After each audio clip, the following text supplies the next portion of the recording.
I wanted to share this story because it stands out so starkly to me. There's only one person I've met in my life that I'm absolutely positive was a psychopath, and it happened to be a child. The summer after I graduated college, I was living in a house in Berkeley, California, with a few PhD students. It wasn't the best neighborhood, but it wasn't the worst either. There were families living in the neighborhood, including the people in the house next to us. It seemed like a reasonably nice 2-story home, but on several occasions, there were police cars and/or ambulances outside of this house. We never really questioned why, as police cars weren't a rare sight in the area, and we had only ever seen a young girl and her mom in the house, so there was nothing overtly abnormal or concerning. One afternoon, my roommates and I had just finished smoking a joint in our backyard when we hear a knock at the door. I open it, and it happens to be the mother from next door. I was a bit taken aback, and even more so when she says, "Hi, I wanted to ask you guys something. I really don't want to have to call the police." At this point, I'm thinking she must have seen or smelled us smoking weed, and while it was Berkeley, it technically hadn't been legalized yet. So I'm thinking we need to apologize and talk our way out of some trouble. But then I noticed this woman is visibly shaking. She was clearly terrified and said, "I just don't know what to do. I'm having a situation with my daughter, and I really just need another adult to be there." My roommate Sean and I immediately agreed to go with her, while my other roommates look on, incredibly confused by whatever the hell is going on. This mother is asking some stone students to be adults. I figure she must truly be desperate for help. Sean and I walk over there with her, and she explains that her daughter has some issues, which are currently manifesting as her standing on the roof of their house, threatening to drop her mom's work computer off the edge, or simply jump off herself. Wow, just got super real.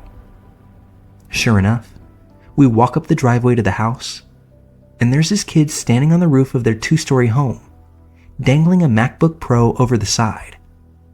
She's saying in this disturbing, sing-songy voice, "Look, Mommy, no hands. No hands, Mommy. No hands." Sean and I immediately make eye contact with each other, because we're both creeped the f*** out. This doesn't seem to be a normal kid. The way she's speaking reminds me of the twins from The Shining.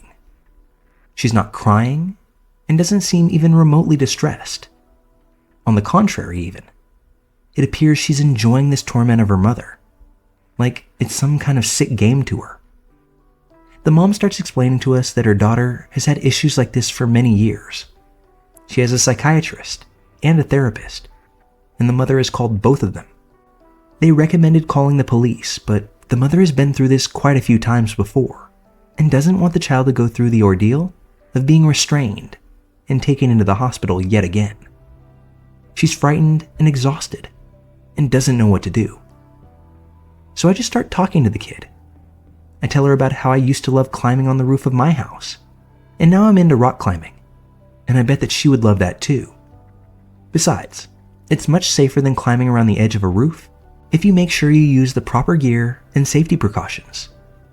And the fact that she's so unsafe right now is really scaring her mom. I told her if she climbs down, I'd be happy to talk to her more about climbing, as well as show her the pet geckos we have that literally climb up the walls. I'm just pulling things out of my ass at this point. I have no idea what to say or how to mediate a situation like this. I'm just trying to diffuse the tension and get her to come down. She's flat out ignoring me at first, continuing to taunt her mom. But eventually, she seems to get bored or irritated with my attempts to engage her. She turns around and climbs back towards the window where she got out onto the roof.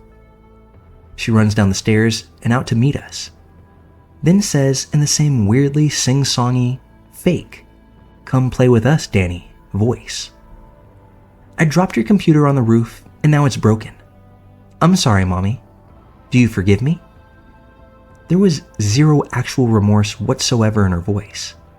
It sounded so disturbing and manipulative, I was blown away that it was coming from a 10-year-old girl, and not some demon child from a horror movie.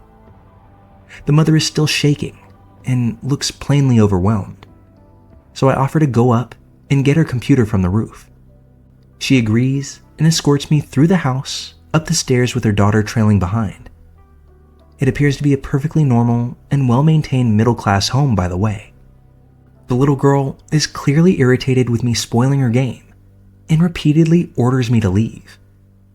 I ignore her, climb out the window onto the roof, and the laptop is sitting by a gutter seemingly unscathed. I climb back through and hand it to the mother. At this point, the girl realized her bluff was called and skipped off to her room. Mom proceeds to explain to me that this whole thing was triggered by her changing the password to her laptop after the girl logged into it, stole her mother's credit card, and ordered over $2,000 worth of stuff. This girl is freaking 10 years old. Apparently, she's been pulling shit like this her entire life, and no one understands why.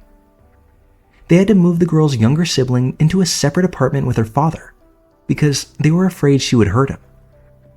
The mom was crying at this point, saying they really tried their best to get her the help she needs, and they're just at their wits' end. I did my best to reassure her. I gave her my phone number and told her to contact me if she needs help in the future. At this point, Sean and I noped the fuck out of there after that and went back to our own house. That mother never contacted me, and we eventually moved out a few months later. That was the extent of my interactions with this young girl. Although I think about that mother every now and again. I wonder what the next months held for them, the next years, and if they ever found a resolution to why she was acting out in such a way. My best educated guess? They never did. And that little girl, who is now an adult, has probably found her way into some much more malicious type of activities.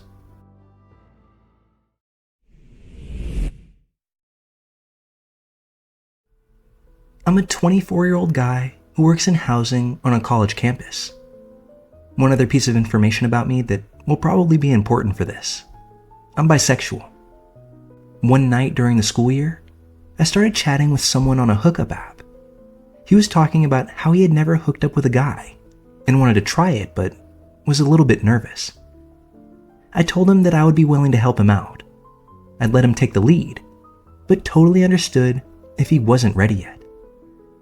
His profile said that he was 4 miles away and was 23 years old, so it more than surprised me when he told me that he lived on campus. Against my better judgment, I agreed to still go hang out with him. The first red flag that I for some reason missed was the way he talked about what I had assumed was his room. He kept calling it a room instead of his room, and he even originally stated it as he knew a place that we could hook up. I did question him about it, and he never really gave me a solid answer. Although at the time, I didn't think much of it. These next parts, I really didn't think of as red flags either, only until afterwards. When I got to his room, the living room and kitchen were completely empty. There were 4 bedrooms in the apartment, and he led me to the third one. I had noticed the 4th bedroom had a light on, but the door was closed.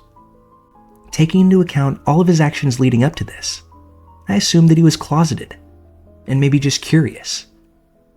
I was surprised he was inviting me over when his roommate was clearly home. As I followed him into his room, I noticed that it looked pretty bare. Nothing on the walls, not much stuff in there.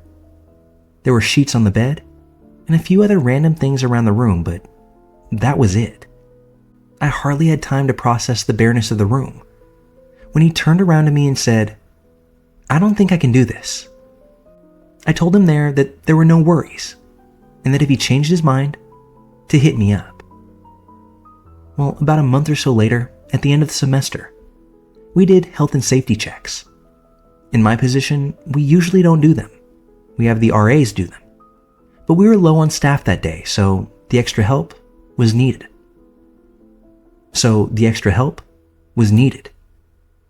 The room where the above event happened just so happened to be one of the rooms that I had to check. The apartment at this point was completely empty. On the documentation sheet that we used, it said that the apartment was vacant, which could have just meant the occupants had moved out. But out of curiosity, and the fact that I was starting to get the creeps for some reason, I checked our database, only to find out that there was no one assigned to the room that past semester, meaning no one was supposed to be living in that room at all.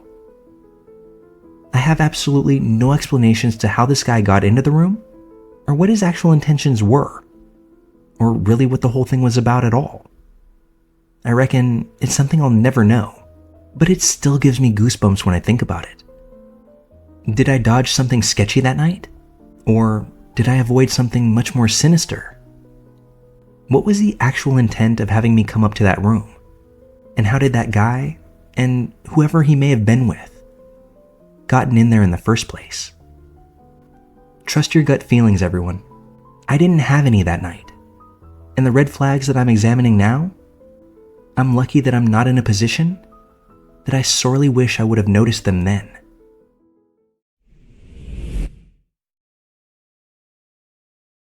This is the story of a coworker I had a long time ago. So I can look back on it and laugh now, but at the time, it was really distressing for me. To give a little background, every summer I would do some temp work for the company where my dad worked. It was an education company, so they always needed temp workers around July and August, which was the time for all the exam remarks that they had come in. It was data entry work, but it suited me fine, and it meant I could earn a little extra cash while I was at university. I did this every summer from when I was 19 right through to when I was 23.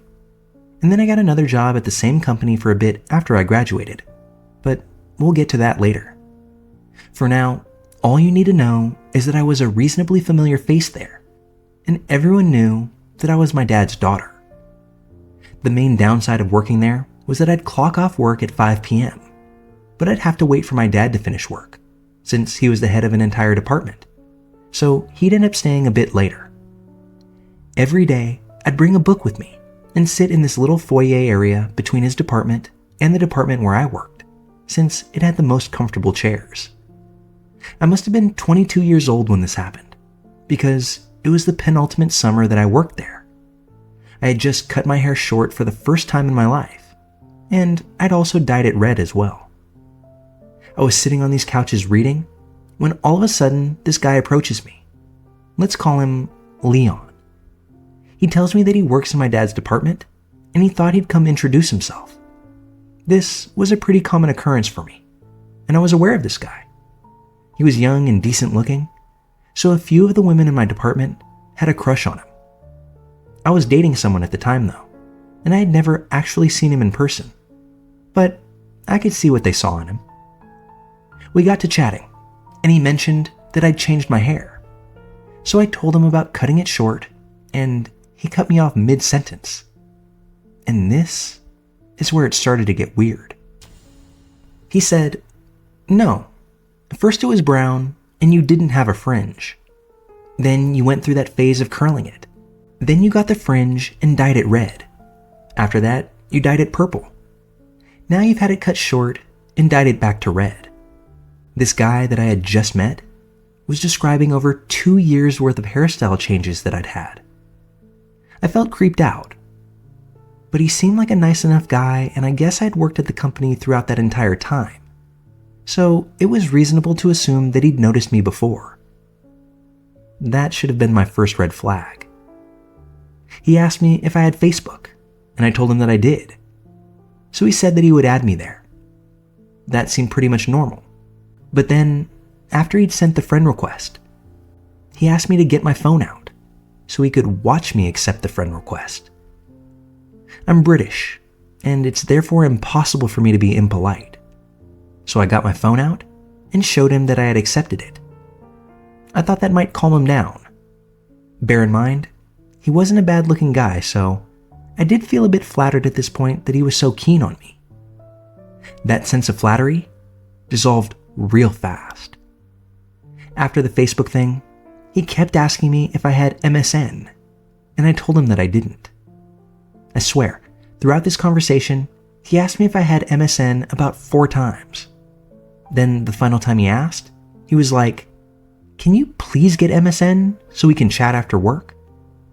It was like he had something really urgent that he wanted to tell me, but I had only just met this person.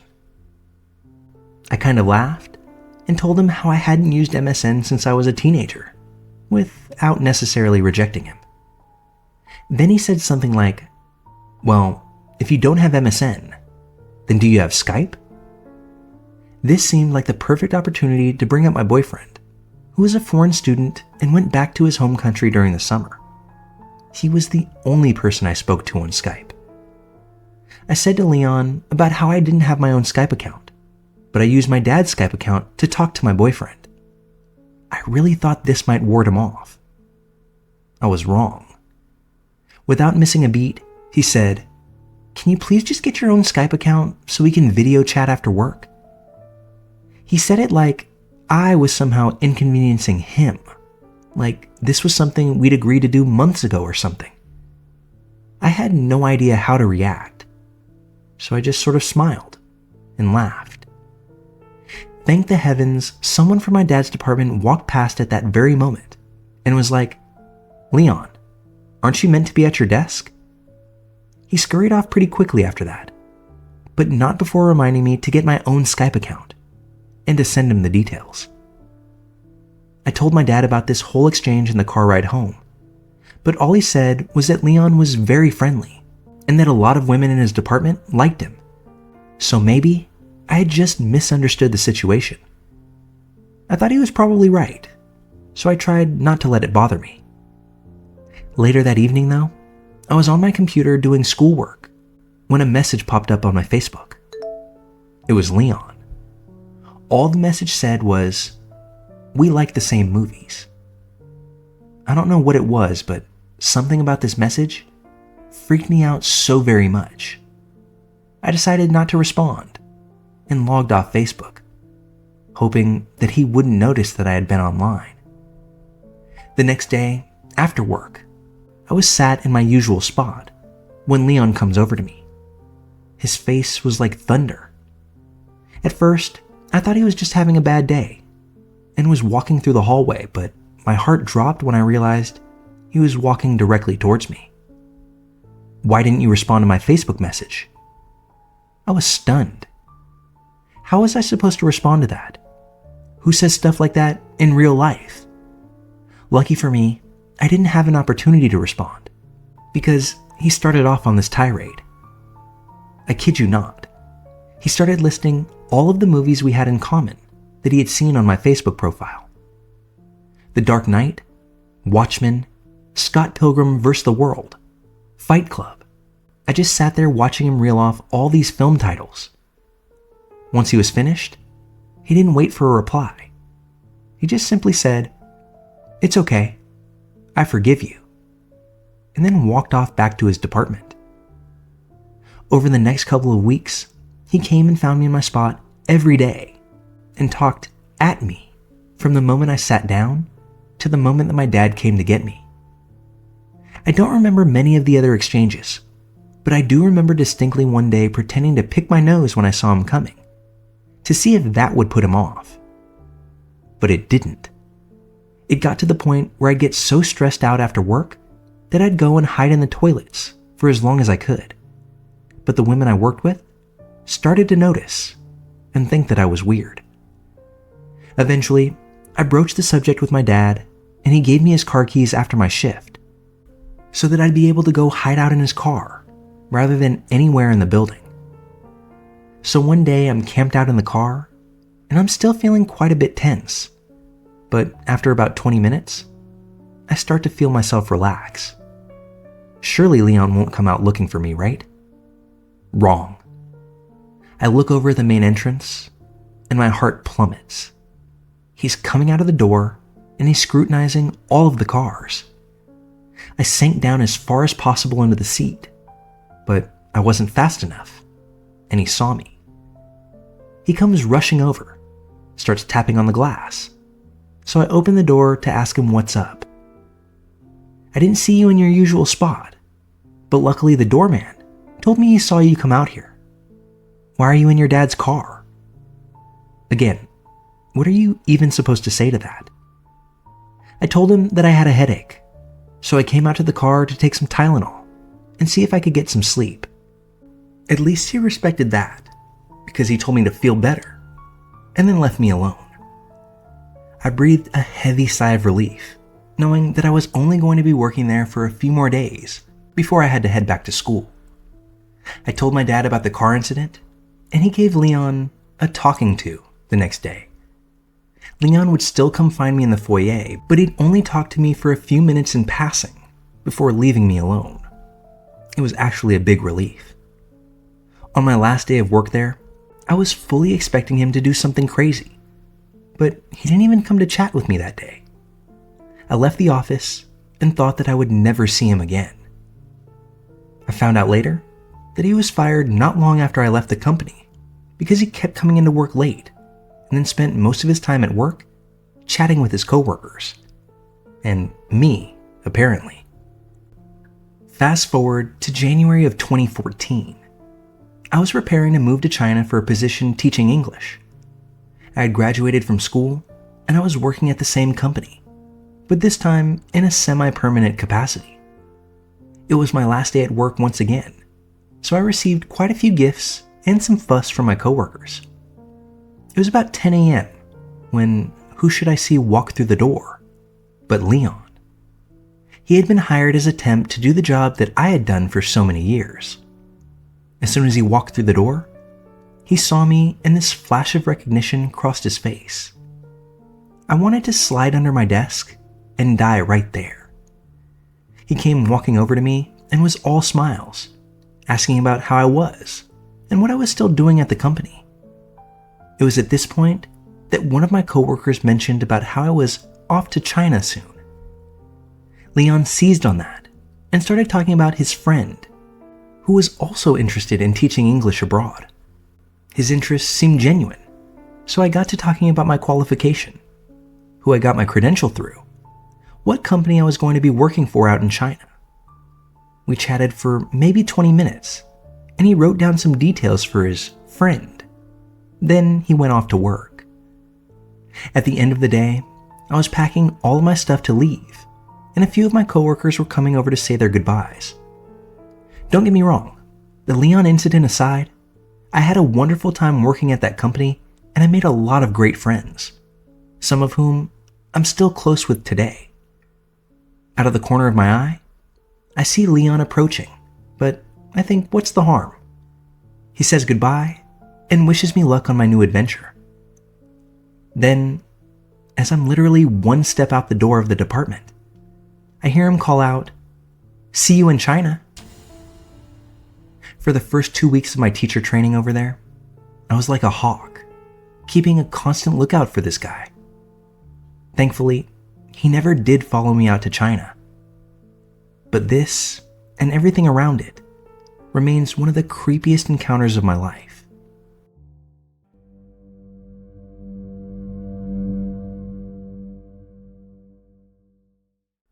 I've been lurking on this sub for quite a while and enjoy hearing other people's experiences.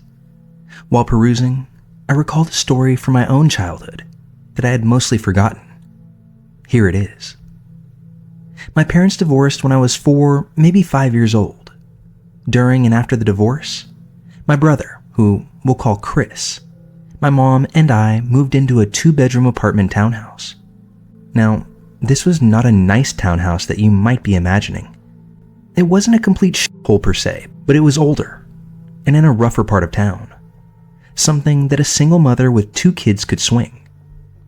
The layout of the apartment is important to the story, so bear with me here. When you walk in the front door, the kitchen is immediately to your left, and there's a short entrance hallway right in front of you.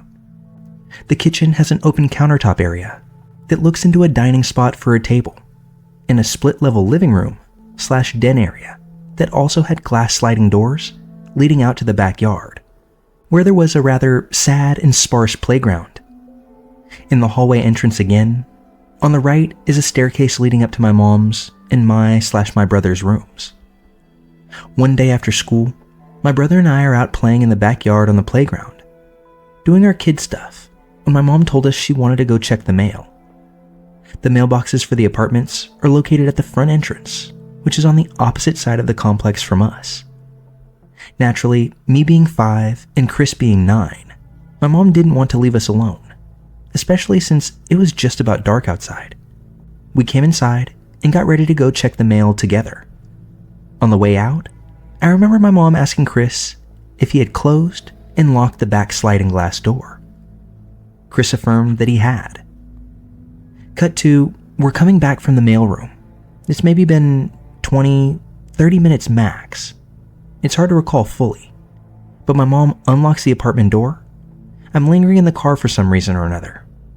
Chris hadn't realized that I wasn't in the apartment yet, and on the stairs leading to the bedrooms on the right, he sees someone's feet disappear at the top of the landing, as if someone were scampering off to hide. Thinking that they were my feet, he doesn't think that there's anything off about the situation. Chris heads to the kitchen, and I actually make my way inside and head upstairs directly into our bedroom so that I could get ready for my nighttime bath routine. My mom is at the table in the dining area near the split-level living area downstairs. While I'm completely clueless getting ready for bed in the bathroom, Chris from downstairs keeps hearing someone walking around in my mom's room. Now, I had a bad habit when I was this age of going through people's stuff. Not maliciously. I was just 5, so call it curiosity. So Chris, thinking that I'm being a nosy bastard going through all my mom's jewelry and other things, runs upstairs to catch me in the act, making an effort to get me in trouble. Chris runs up the stairs, sprints across the hall to my mom's bedroom, and throws himself stomach first onto the bed. When he looks up, he doesn't see me. He sees a tall, slender man with a bright green goblin latex Halloween mask on. This man is also holding a large knife that he swiped from our kitchen. My brother sits silently in shock as the man in the mask raises a single finger to his mouth, indicating Chris to be quiet. And in absolute true form of my brother, he screamed bloody murder for our mother. Now, I've heard things going on, but I have no idea and I'm not aware of what's happening. I've gotten into my big, oversized sleep shirt and am heading downstairs to have a glass of milk before bed. When Chris screamed, the man ran downstairs and encountered my mom, who immediately jumped into action. Our baseball gear was in the living room, and my mom instinctively grabbed a bat and started fighting this man in our house, while he all the while is taking swipes at her with her own knife. I first noticed what's happening when I've come downstairs to the kitchen. I pulled up a step stool to reach the counter and to pour that glass of milk. That's when I see over the bar the guy push my mom off the steps into the living room, where she lands flat on her back. She starts swinging the bat wildly, trying to make any contact she can with it. And boy does she. She makes direct contact with this guy's knee, and I can still hear the aluminum thud of the bat into bone. I'm absolutely glued to this image, frozen in place. Not scared, just so young that I couldn't fully process what I was seeing. After taking the blow with the bat, it seems like this guy has lost all will to fight with my mom. He runs towards the front door, which is right by the kitchen. I'm now mid-pour of my glass of milk, still frozen, milk continuing to spill out all over the counter and floor. Before he exits, he stops and turns directly towards me, and in that green goblin mask with the knife, screams a primal, deep sound of rage, paired with frustration. And as he ran out, he slammed the door so hard that it seemed like our whole place shook. I continued standing on my stool, pouring milk everywhere, frozen for I don't know how long. Could have been only a second, but it felt much longer than that. I don't remember what happened afterwards, but all of the parts I've relayed are very clear to me.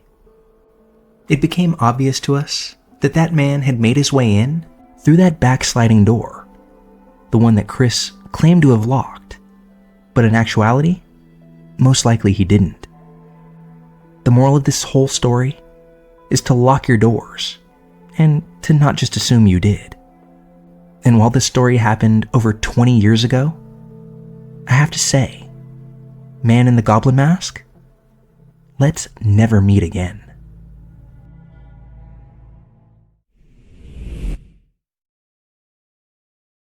I've lived my entire life in a very rural area in Tennessee, and this happened either the summer of 1992 or 1993.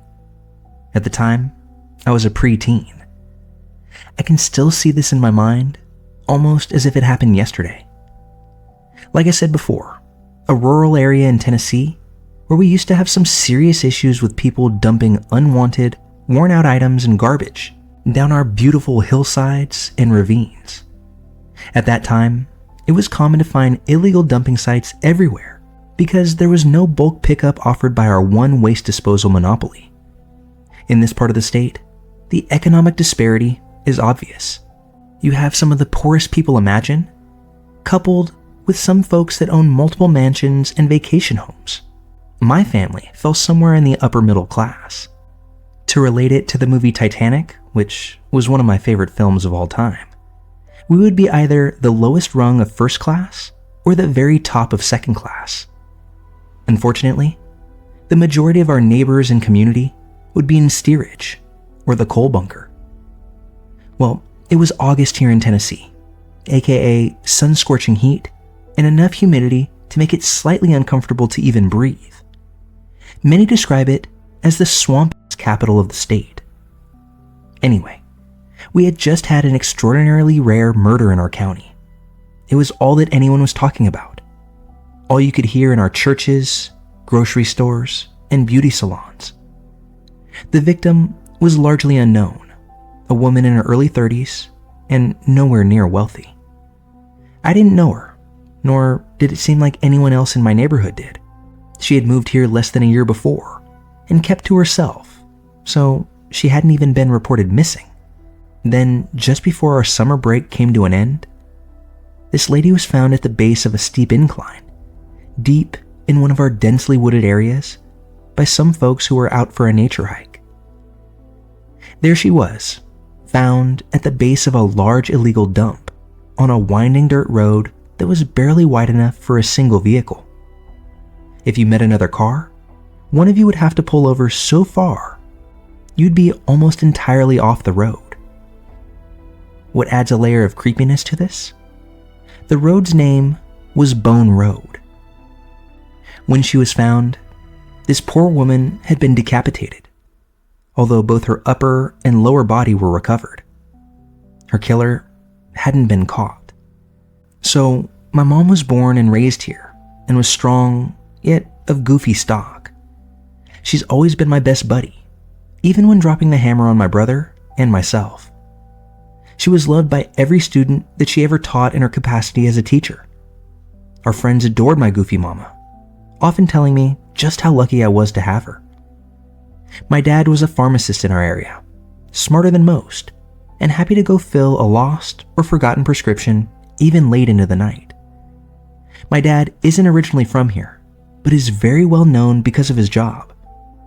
Everyone knows my mom, because she and most of our huge family have been here since our ancestors settled here in the late 1800s. The rest of her family lived in Middle Tennessee. On that particular day in August, we had been at a family reunion picnic at the beautiful, naturally made lake that we lived near, when suddenly, as it's known to do in the summer here, a scattered thunderstorm popped up and brought our get-together to an abrupt end. It was just me and my mom on the ride home, where she got the wild idea to have us go play Sherlock Holmes and Watson. She wanted to go see the crime scene. I know, brilliant idea, Mom. My dad was at work, and my brother was with a friend. Like I said, this was 92 or 93, so no GPS, Alexa, Siri, Google Earth, not even MapQuest. My dad was on our school board and had been given a highly detailed map of our entire county. Since neither of us knew how to reach Bone Road, it was agreed that the map would be our guide. We went home swooped up the map, and set out like we were Magellan.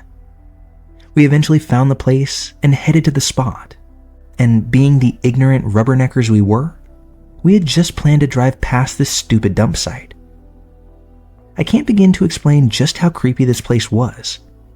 A murder dump in the middle of nowhere, on a road that started with blacktop, transitioned to gravel, and then good old country dirt. It was mid-afternoon, but the sudden rain on the August ground made the area steamy. Listeners who are from the South might know what I mean. Literal steam was emanating from the road, the fields, the woods, everywhere, and this just added to the thrill of our folly. As we approached the location, there was a blind curve making it impossible to see the place until you were right up on it. Once we rounded that corner, we saw that we weren't alone. There was a very dirty man who had his very dirty truck pulled over at the dump site, just far enough to allow us to pass. Now, sure, Joe Dirt could have just been another looky-loo.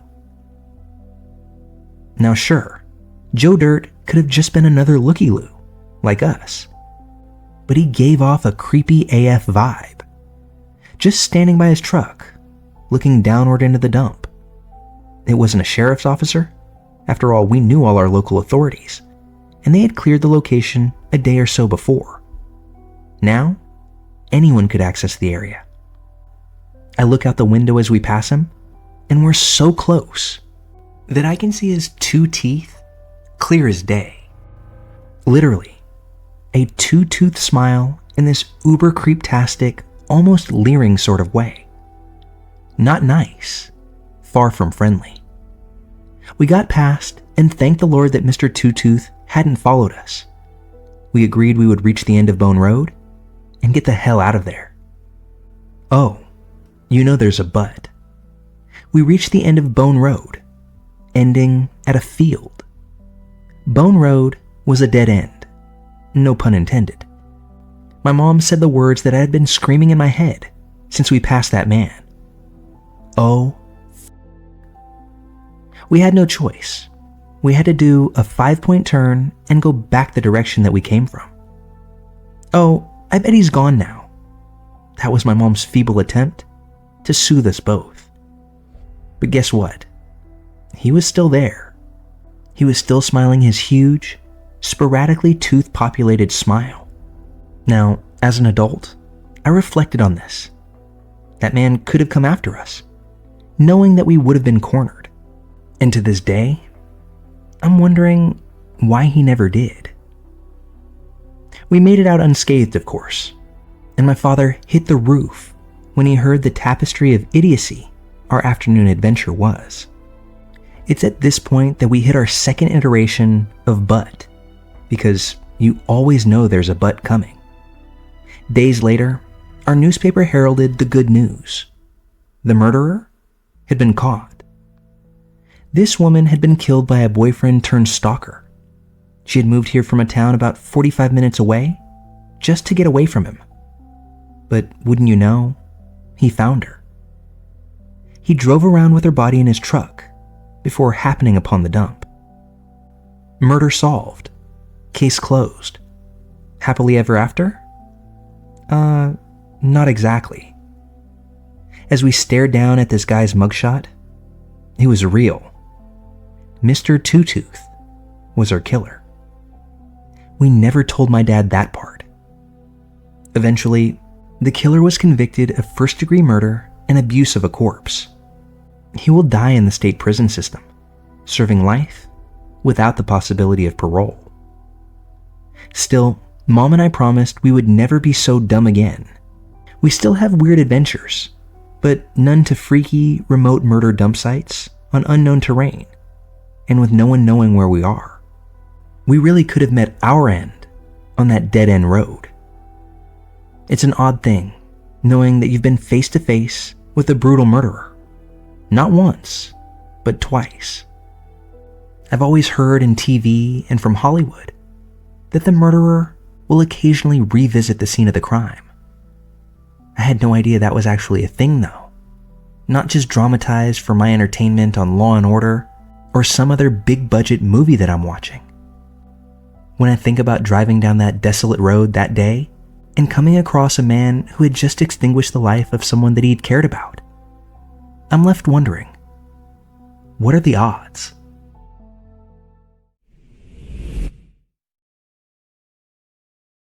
If you're anything like me and into true crime shows or channels, you may have heard this story before, or at least the main details. I've seen it covered in several myself. Here's a little background. This event happened nearly 15 years ago. I had just turned 18 and moved to Orange County, California. I moved into an apartment complex near the community college that I was attending, so a bunch of younger people around my age lived there. I didn't know a single person in California, so I would take any opportunity to socialize and meet new people. A big gathering place at the complex was the main pool, where people would drink and relax in the sun. Over the first few months, I would meet a bunch of people while hanging out there. I never got super close to any of them, but I would see these same people several days a week.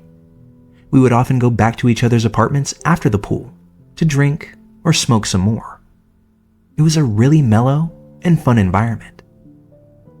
3 people I would see all the time were Sarah, Mike, and John.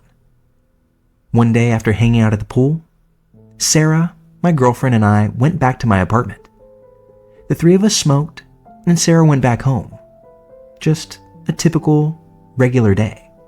The next day, we all found ourselves at the pool once more, although there were a few of the usual people missing, but still a solid 10 people gathering, so we didn't really notice. We go home later that night, and my girlfriend gets a call from one of our friends. My girlfriend playfully answers her phone, and the expression on her face begins to change. She's just listening, and her eyes get super wide. She blurts out, "What the fuck? Are you serious?" before closing her clamshell phone to hang up. I'm super confused, so I ask her, What? What happened?" She says, "Dude, the police just found Sarah dead in Mike's apartment, and Mike is nowhere to be found."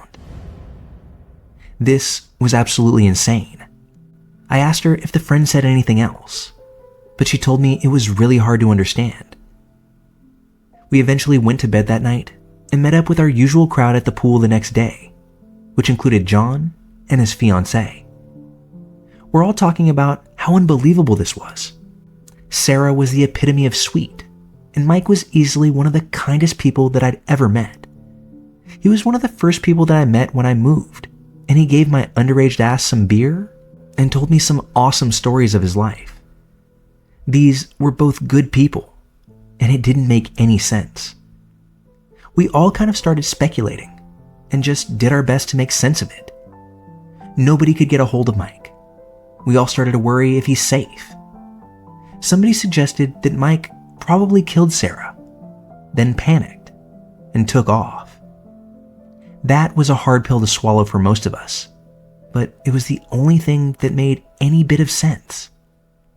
John shook his head and said, "Man, just awful." We all dispersed and went our separate ways. It would be the last time that I would see most of these people. Fast forward a month or two.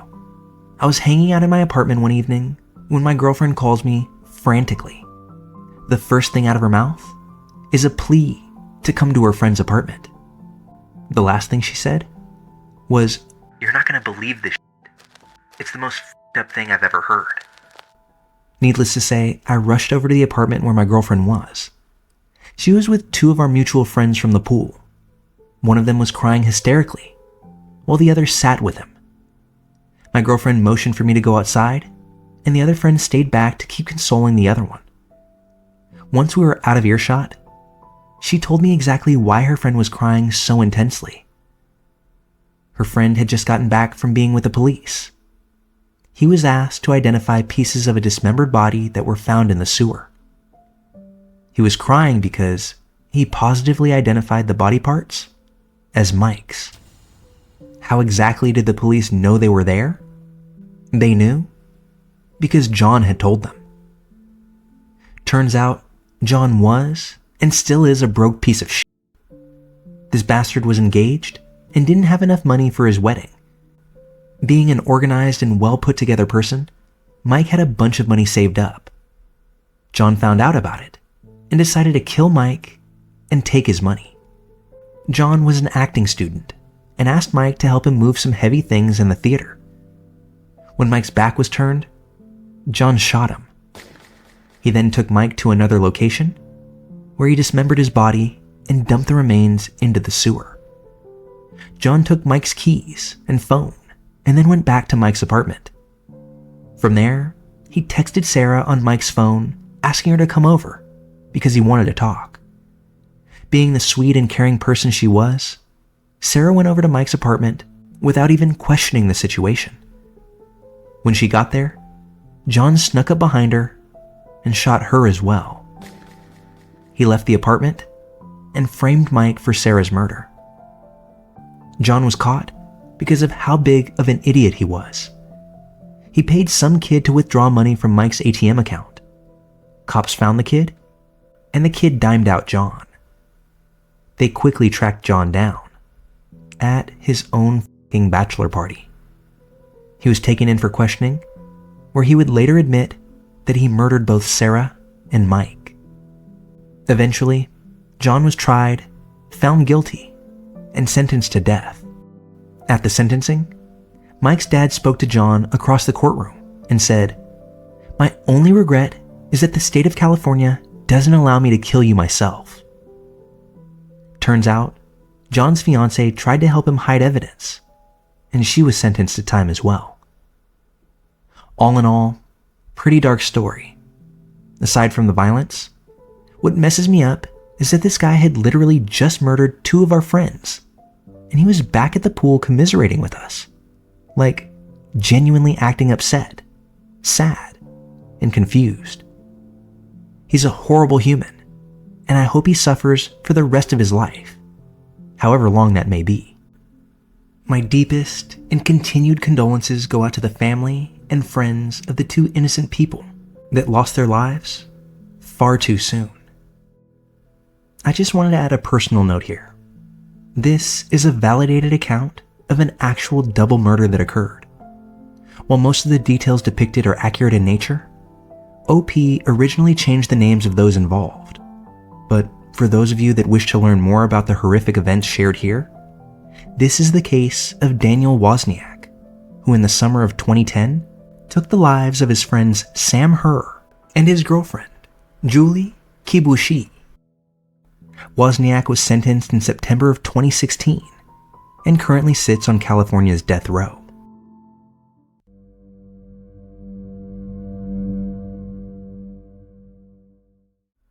Back in the early 90s, what I would call my formative years, I was living in Colorado with my family.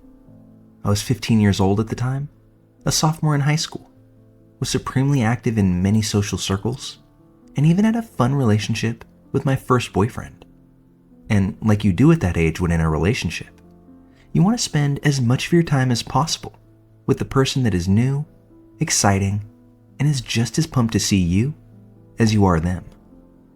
So this led me to spending a lot of time at my boyfriend's house, hanging out with him, his dog, and his family.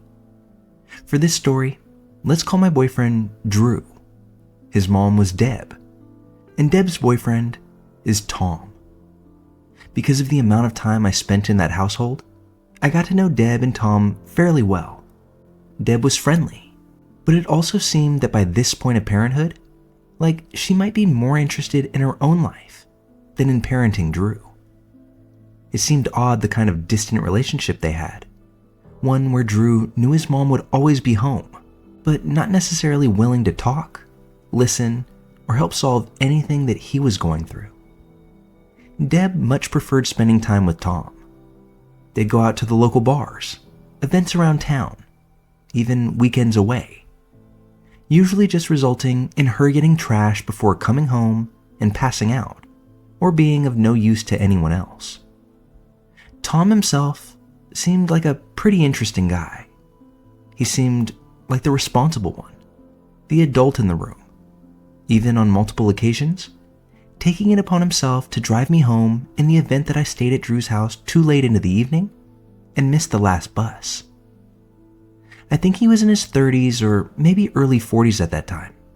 He didn't have kids of his own, and while I always remember him having money for trips or casino stops, I can't really recall what his job was or if he even had one.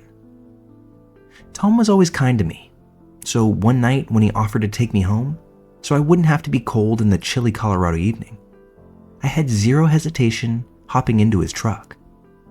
However, after that night, I never looked at Tom quite the same again. I remember being on Highway 9. I remember the car's heater being on.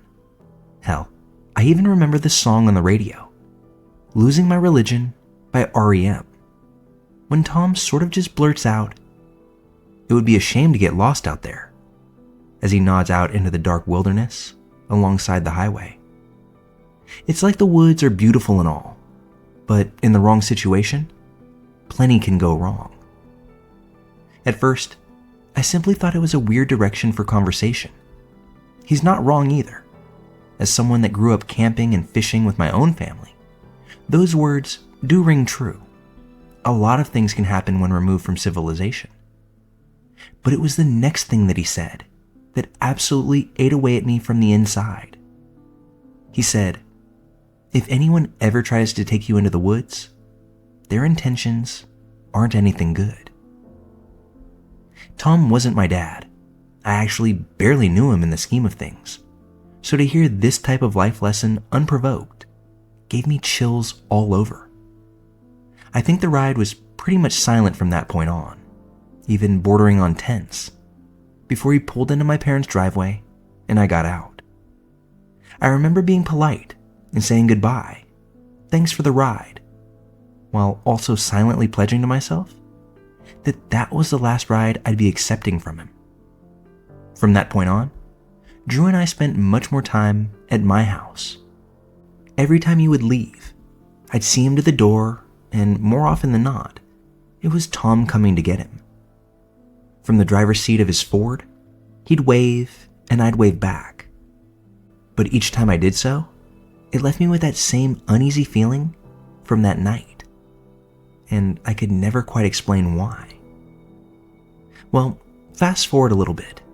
My relationship with Drew ended, as many first loves do. Although not together, we were still friends when I began my senior year in 1995. I spent much of that year trying to figure out plans for prom, upcoming college choices, and the like. But towards the end of the year, I noticed a bit of change in Drew.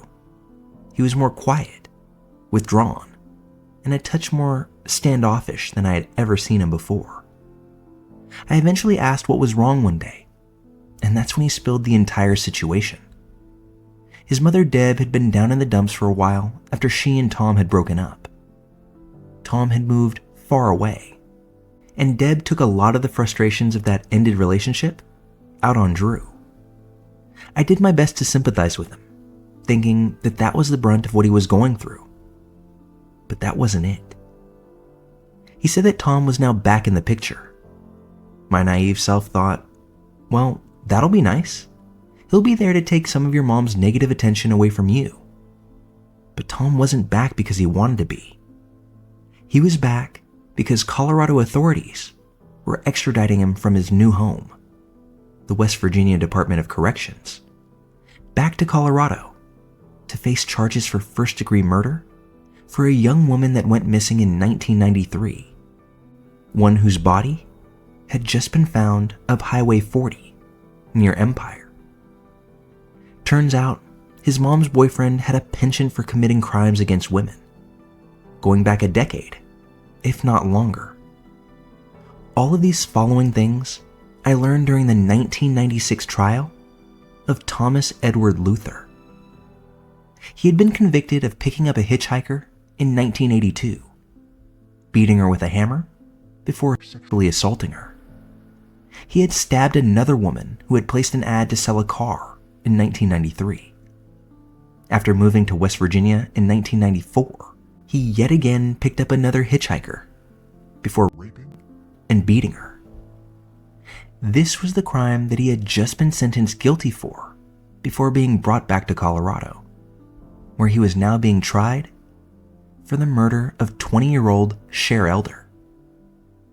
Apparently, Tom and Cher had been hanging out with a group of friends the night that she went missing. Security cameras caught sight of the two of them leaving a casino together, making Tom the last one to see her alive. When she was found, buried under a pile of rocks in a remote area, authorities determined that she had been shot 2 times in the back of her head from close range. She would have died immediately. Luther was eventually found guilty and sentenced to life in prison. The only thing that kept him from the death penalty was a single juror that did not believe that his attack on Cher was premeditated. So, instead of a guilty verdict on first-degree murder, they got him on second-degree murder instead. He will reside within a Colorado State penitentiary until his heart no longer beats. I'm in my 40s now, far removed from that teenager that sat in a passenger seat across from Thomas Edward Luther. A passenger seat that had been occupied by many other young women, many of whom faced the monster within him, some of whom didn't survive that encounter. It's not lost on me just how lucky I was to be dropped off alive and safe each of those nights back in the 90s, because I know that wasn't the case for several other people. Part of me still wonders about what he said to me that night. Was he contemplating taking me into the woods? Did he say those things aloud so that subconsciously or otherwise, I'd know just how lucky I was to be going home? How things could have played out so much differently for me had he not stayed on the highway and taken me into the woods, knowing full and well that his intentions were anything but good.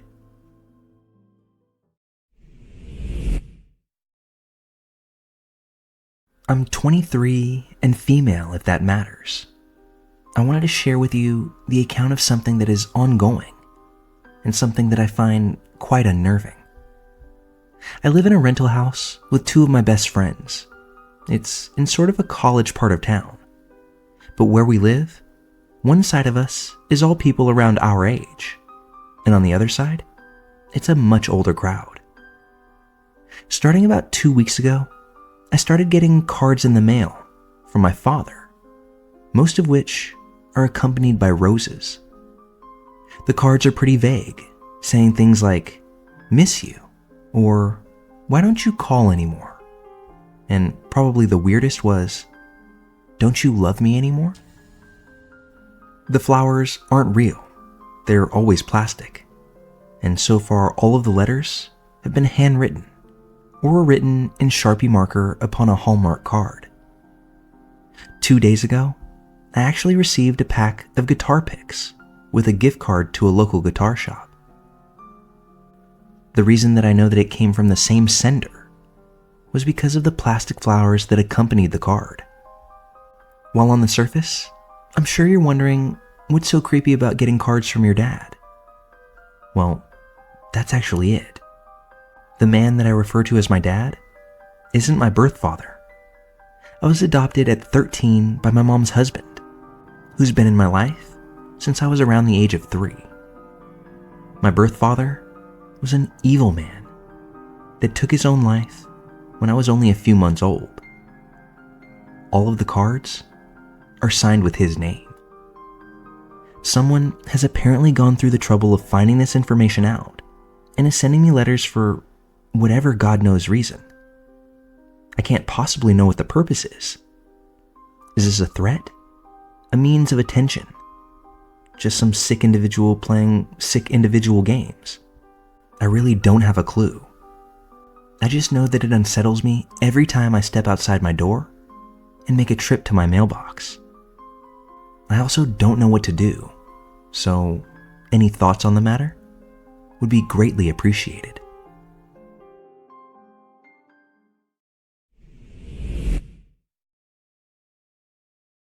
This story is actually 2 stories rolled up into one. The main story happened last night. I was out doing some late night fishing at a small but deep fishing hole on the side of a state road nearby my house. Every time I fish here at night by myself, I worry about what would happen or what I would do if someone were to pull over next to me. But it had never happened until now. Quick detour for the second story. I wasn't always like this. I used to fish by myself in the middle of the night all the time and without a single care in the world. But there was one night about 10 years ago, which perhaps merits its own post. But I'll slide it in here and include it into this story. Anyway, where I was fishing that night was off a seawall next to a bridge when a car pulls over next to me. Two young men, but older than I was at the time, got out of the car. They walked up to me casually and asked me if I was catching anything. I told them no, not really. Nothing about them made me suspicious at all at that point. I thought they were going to fish and just thought that they would ask if I was having any luck before pulling out their gear. The bridge was a popular fishing spot. I was sitting on the cement seawall with my feet dangling over the edge when one of the men suddenly shoves me off the seawall and into the water. In one motion, they grab my fishing gear and take off back in their car. Now, the fall from the seawall was only about 7 feet or so, but it was enough that I couldn't lift myself out of the water and back up onto it. I had to swim my way around to where the water was more shallow so that I could climb up on the wall there. My mom had dropped me off that night, and I was supposed to call her to come pick me up later in the evening. My cell phone had gotten wet, and without having any rice on me, it wasn't going to work. To make matters even worse, I was a smoker at the time, and my cigarettes had also gotten wet. As you can imagine, I really needed a cigarette. I didn't know what to do except to just sit there until eventually my mom drove up randomly. She was furious until I explained what had happened. Now, this is something that I shudder when I think about it.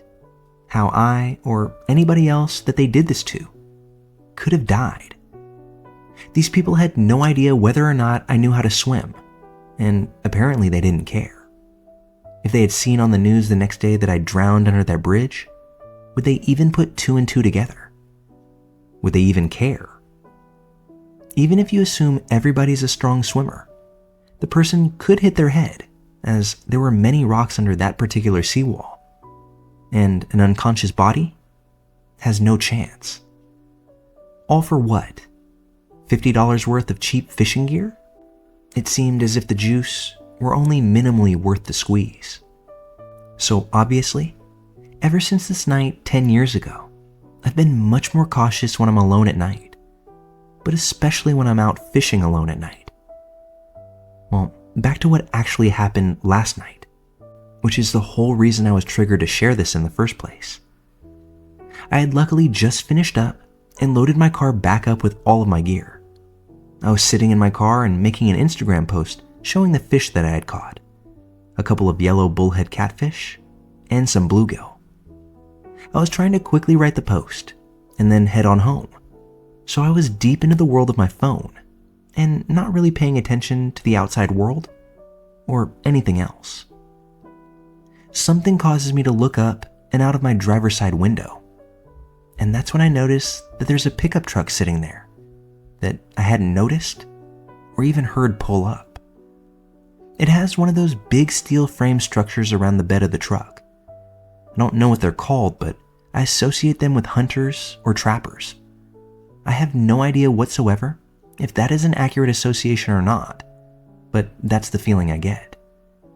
I do feel like I've seen them or something similar, holding kennels with hunting dogs, so maybe that's where I got the idea from. Beyond the cage, the second thing that I notice is this very stereotypical, chubby, redneck mullet type of guy looking in my window directly at me. His face filled ear to ear with a creepy smile. He was the passenger in the truck, and I did not, nor could not see past him to see the driver. I have no idea how long they were sitting there, how long they were next to me without me even noticing. Their cabin light is on, and that's when I see the man go from smiling to bringing his finger up by his face and rolling it around in a circle, what I equate to be the universal signal for roll your window down. And for the shortest of moments, I debated winding my window down to ask what they wanted. But instead, my better instincts prevailed, and I settled on putting my car into drive, driving around their truck, and down the street to a different location. I was so freaked out by this that I didn't immediately go home. I went somewhere, pulled over, looked around to see if that truck were anywhere to be seen, and then I actually went back to the fishing spot to see if they were still sitting there or not. I didn't pull over, just drove by, and definitely took note of the fact that they were not there any longer. I think it's going to drive me crazy for a while wondering why they had pulled over, why they popped up next to me. Did they have something bad planned? Were they just curious? Did they want help? And even more prevailing, will I have to worry about seeing them around town after driving off on them like that? I realize that my reaction may not be completely fair. They could have been pulling over to fish, although you've got to realize how small this fishing hole is. It is the definition of a hole on the side of the road. It's probably about the size of a dining room, just to give you a point of reference. They could have been pulling over to see if I was the one that needed help. Who knows? All I can tell you is that I was thinking that if I wound my window down to find out what they wanted, I could very easily end up with a gun in my face. And then once again, who knows where it goes from there? Likely, I wouldn't have a chance to drive off. So I simply drove off without acknowledging them in any way. That way I didn't miss my chance. Even now, I worry about the fact that my car has some slightly identifying marks. Nothing crazy noticeable, but some small stickers in the window. If I piss them off by driving away like that, and they happen to live around here, well, what if my wife meets up with them sometime? What if she has my daughter with her? Am I being paranoid? I think you can tell. I'm still more than just a little bit freaked out about this.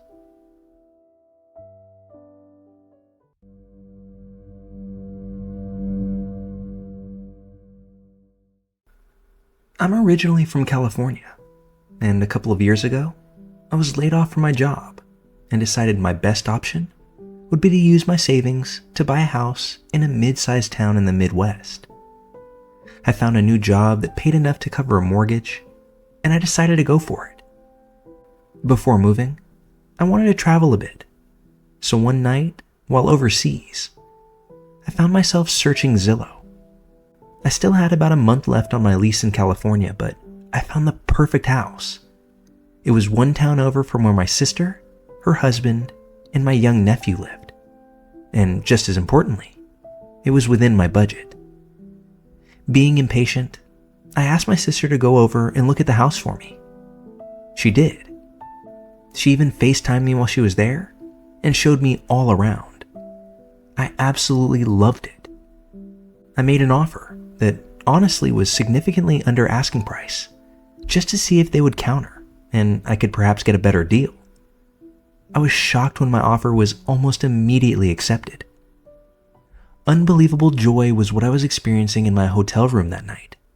I was so excited to move, so pumped to start a new adventure. I finished out my lease in California and moved across country, headed to my new home.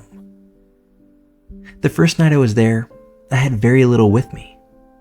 I had ordered a few pieces of furniture that my sister had assisted with being delivered.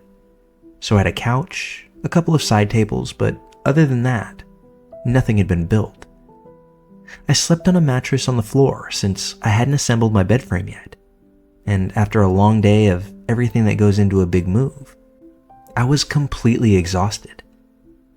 I found myself on the brink of sleep when I heard what I can only characterize as a banging noise coming from upstairs.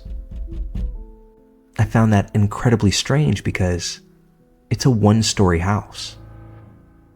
Snapping out of my near dream state, I quickly remembered that houses in the Midwest have attics and sometimes basements. I wasn't used to this coming from a small apartment in California. I thought about going to check out the noise, but thinking that it may have been a small animal that I wasn't ready to deal with, I decided to just let it be for the night and look into it in the morning. But shortly thereafter, I heard another bang, this time much louder than before. The thought that it could have been an animal was now draining from my body. After a few moments of silently listening, the banging changed into a scuttling sound. It actually almost sounded like a set of muffled footsteps. Fear had absolutely taken hold of me at this point. I grabbed my phone and flipped on the flashlight. I went to the part of the hallway where there was access to the attic and saw that my attic door, the thing I'd have to pull down to get the ladder to drop, wasn't completely closed. I knew then that I wasn't going to explore any more of my new house by myself. So I went straight back to my room, locked the door, and kept the lights on. Now, part of me knew that I should have just left then, but another part of me thought that I was being ridiculous. Whatever was up there, it wasn't what my mind was telling me it was. There had to be some logical explanation aside from there being some hidden person in my attic. After all, my sister had looked at the house, and when I was on video with her, she had gone into the attic. We both saw that it was absolutely empty. And since then, the house had been closed and locked up tight. I told myself that I was safe if I just stayed in my room with the light on and stayed awake. I did, for a while at least, and didn't hear any further noises. I guess I fell asleep at some point because I woke up with a start a few hours later, just as dawn was beginning to crack outside. However, what had woken me up was a noise.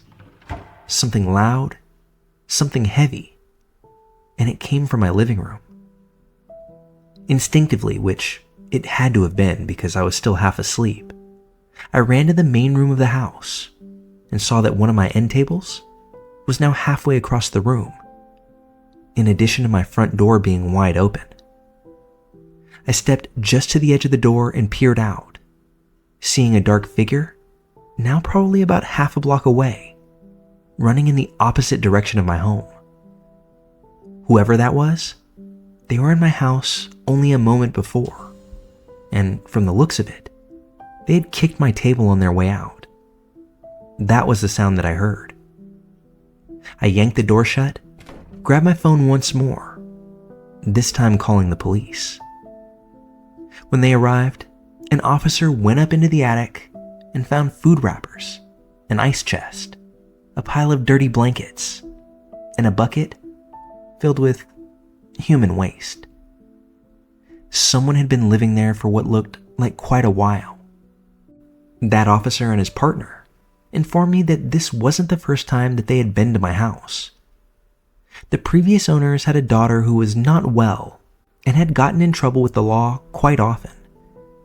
The family had moved because the neighbors kept calling the police on them for screaming, fighting, and other odd things happening in the house involving the daughter. The cops said that they believed she was either bipolar or was schizophrenic and had been known to be violent. This next bit, it took them a while to actually say, which put me even more on edge. They told me that they thought it might have been the daughter in the attic. This wasn't exactly something they could prove on the spot. They didn't find any identifying evidence in the house. No journals, no old photos, nothing like that. But what they were saying made a bit of sense. They alluded to the fact that she may not have wanted to move when her parents decided to sell the house. And being someone that grew up in the home, maybe she knew a way to get in without breaking a window. Or perhaps she even still had a key from before the locks were changed.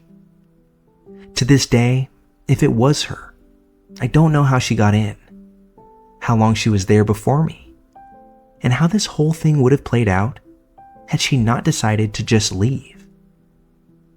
I remember thinking back and finding it curious that the sellers accepted an offer way under asking price. But it makes much more sense if they were motivated to sell, and getting out as quickly as possible was their main motive. It just seems like they were the ones ready to leave, likely much more than their daughter. I still live in the house today, but there are times where I get creeped out at night. Sometimes I'll hear sounds, usually something benign, wind whipping my plants against the window, or the foundation of my house creaking. I'll quickly calm myself and catch my bearings, but for a moment, a short, fleeting blip, I'll remember that someone had been living in my attic when I moved in, and I'll find myself wondering, are they back?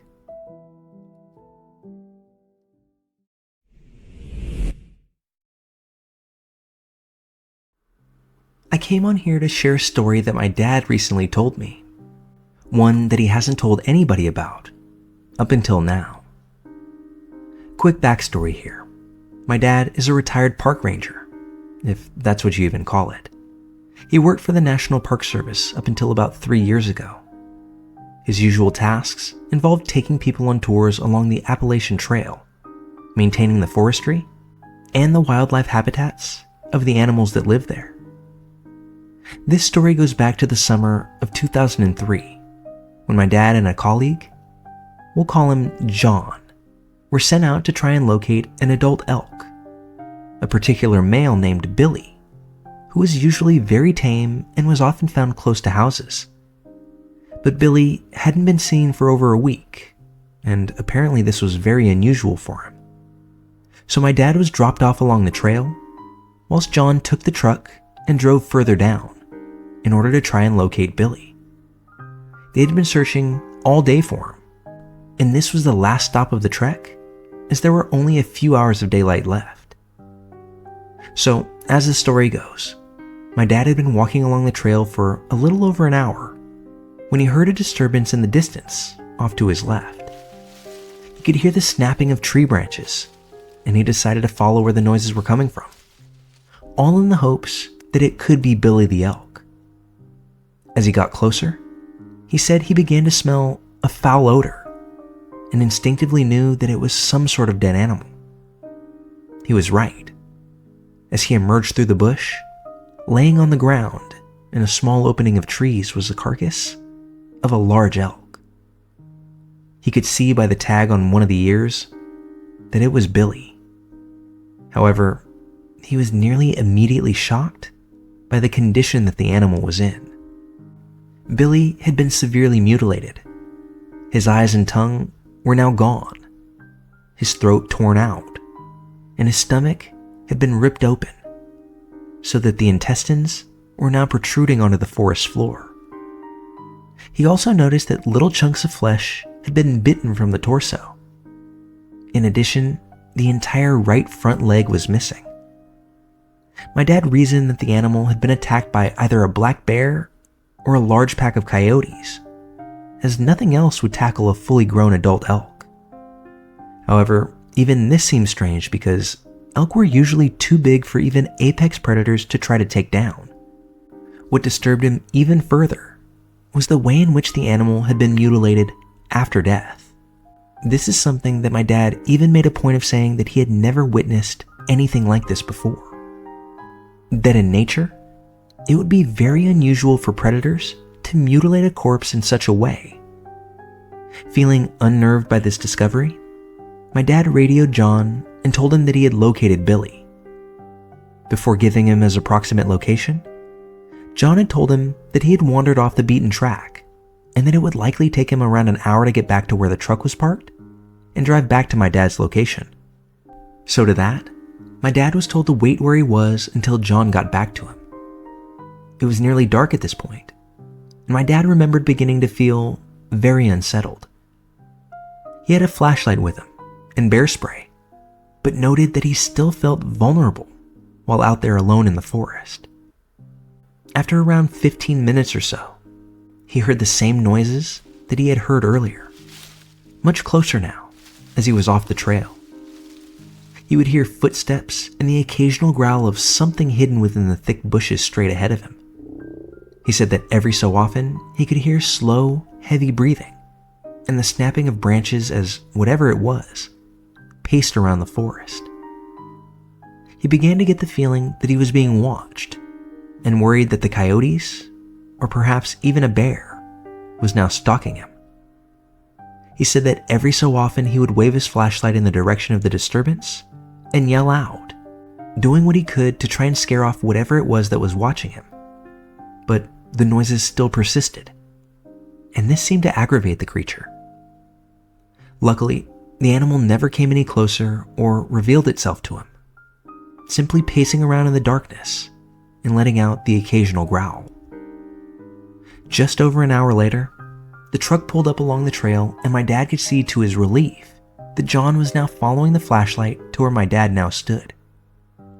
The arrival of another person must have spooked the harasser, as my dad noticed that he still heard the crunching of leaves and the breaking of branches, but they were now moving quickly away from them. My dad told John what had happened, and the man reasoned that it may have been a bear, and that they probably shouldn't hang around. Together, they wrapped the corpse in a cloth and quickly managed to haul it back to the truck. My dad said that just as they were getting ready to leave, curiosity overcame him, and he decided to walk over to where the sounds had been coming from just moments before.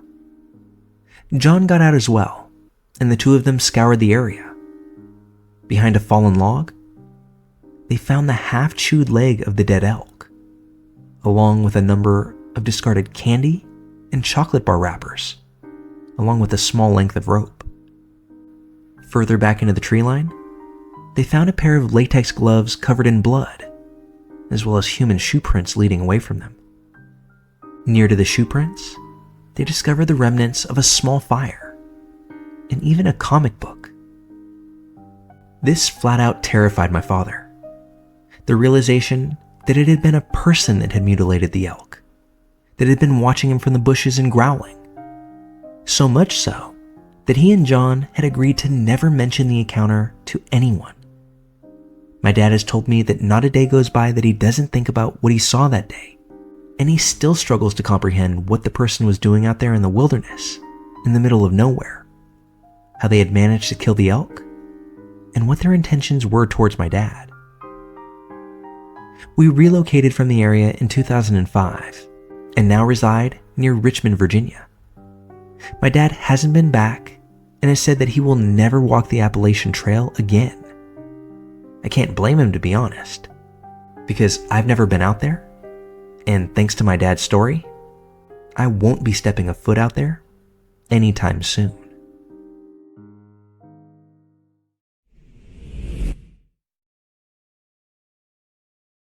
This is a story that I'd like to share because it's something that I can't seem to shake from my mind.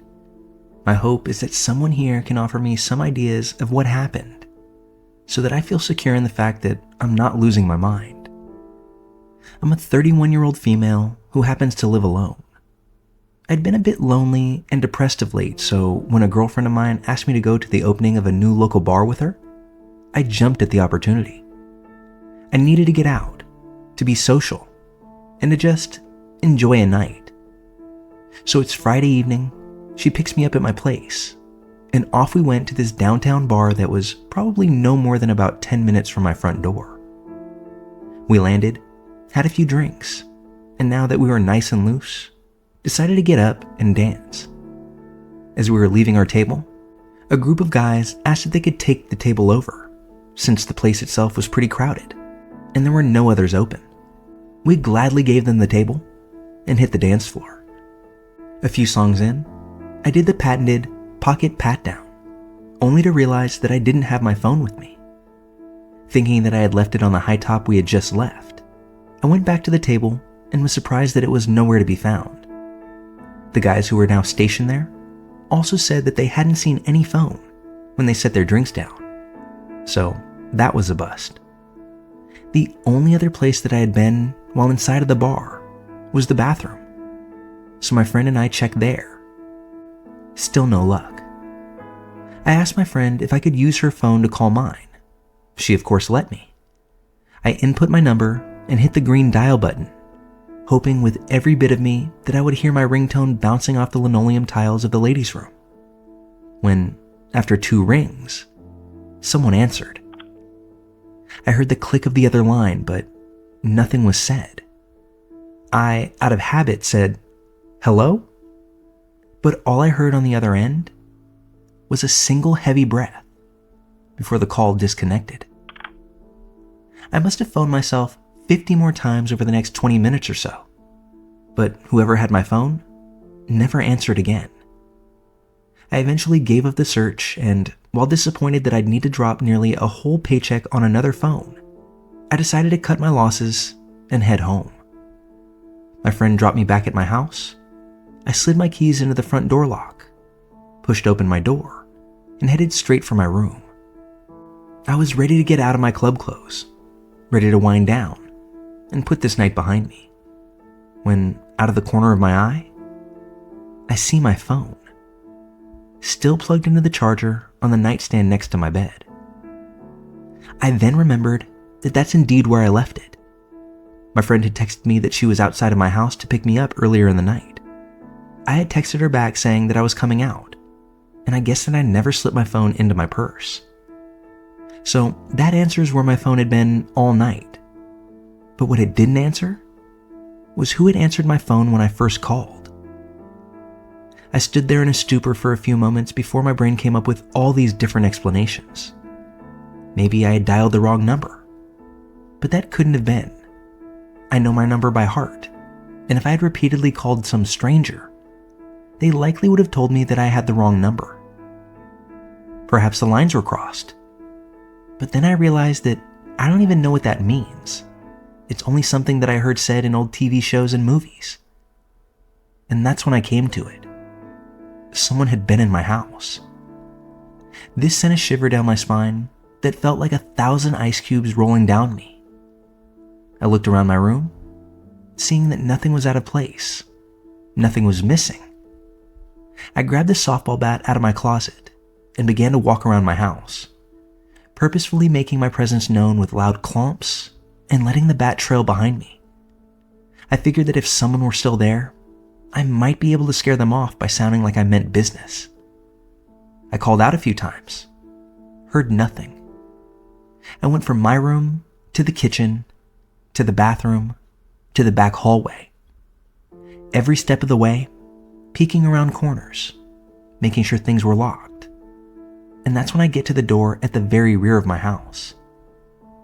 This particular door has 2 locks, one on the handle and the other above the handle that acts as a bolt. The handle lock can be engaged while the door is open, allowing you to lock the door and close it behind yourself as you walk out. The bolt, though, can only be engaged with a key from the outside. I make it a habit to lock both of these religiously, so when I saw that only the handle lock was in place, it confirmed that someone else had been in my house. It was my phone that they answered. After this realization, I continued my sweep. Nobody was there anymore. But now I'm still left wondering why someone would break in and not take anything. No laptop, no cash, no personal items. Why come in? Why walk around? And for God's sake, why answer the phone?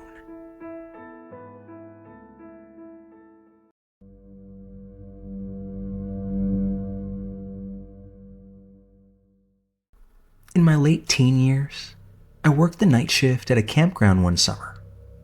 My shift was from 12 a.m. to 8 a.m. Basically, because everyone was sleeping for a majority of my shift, my job was mainly to be present in the event that there was ever an emergency.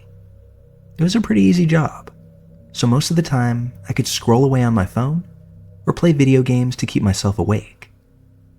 My very first night on the job, I was paired up with a guy who had just put in his 2 weeks' notice. One of his final official duties was to train me. He gave me the lay of the land, told me where security cameras were located, the main responsibilities of the position, and who to call if there were ever a reason to call anybody. Towards the end of his whole speech, and almost offhandedly, he told me about the payphone nearby on the property. This was in 2016, so the idea of a payphone already seemed ancient to me, as I could only ever recall seeing a handful of them in my life. I had all but tuned him out until he said that this phone rang every night at 2:17 a.m., and it had for as long as he worked there. He said that it kind of unnerved him the first few nights he heard it, but after a while, it began to be something that was easy to just pass off as background noise. Funny enough, there was no story as to why it rang, just that it did, which piqued my curiosity more than just a little bit. My training came and went. This guy's final 2 weeks went as well, and the next thing I know, it's my time up in the show. I was the main guy on site until about 6 a.m. when non-overnight camp workers began to file in. Nights themselves were pretty boring if I'm being honest. Most of the time, I'd simply sit at my post doing monotonous things, doing my best to will my eyes to stay open. But I'd be damned if at every night at exactly 2:17 a.m., that damn phone would ring. Even tucked away in the camp office, during the silence of the night, I could hear it ringing out near the parking lot. The first few times, it jolted me awake. But after a while, it became expected. Most nights, I just let it ring and tried my best to ignore it. Easy enough because whoever was on the other end only called one time, so it would fire off about 8 rings total, and that was it for the night. I'm now about a month into working there. It was smack dab in the middle of summer, and even in the dead of night, it was still excruciatingly hot out. So I began to make a habit of opening one of the office windows to get cool air into the building. But because the window was now open, the payphone was much louder than it usually was, almost annoyingly so. I think that may have been what pushed me over the edge. I decided then that I was going to answer it. I set an alarm for 2:15 a.m. so I could walk out a couple of minutes before it was set to go off, and I could answer on the first or second ring. To this day, I'm not really sure what I was expecting. Part of me just wanted whoever was on the other line, someone who hadn't gotten a response before, to be surprised when they heard me say, "Hello?" Like clockwork, the phone rang right at the stroke of 2:17. I answered it, and before saying anything, I listened. There was no sound, just dead air. Like there was someone on the other line, but they weren't saying anything either. I eventually said hello, as I had planned to do. I even said it 3 or 4 times when I didn't get a response, before finally hanging up. For all the buildup that I had mentally placed on this moment, it was a resounding bust. I decided to do this every night for a week, but always got the same result. Eventually, I stopped thinking anything of it, and left it alone after that for about a month, resigning myself to the notion that maybe it was a glitch in the phone company's system that made it ring, or some sort of timer within the payphone. I didn't really have a clue though. About a month later, I'm getting close to the end of my contract at the camp. I still hear that phone ring every night, and I'm still a bit curious as to why. I set another alarm, and when the time came, the phone rang and I answered it once again. I repeatedly said hello into the phone, starting friendly at first, then ending up a bit forceful with my inflection. I figured it was just like before, but right when I moved to hang up the receiver, I heard what sounded like someone laughing. Not so much like something was funny, but more of something between a chuckle and a scoff.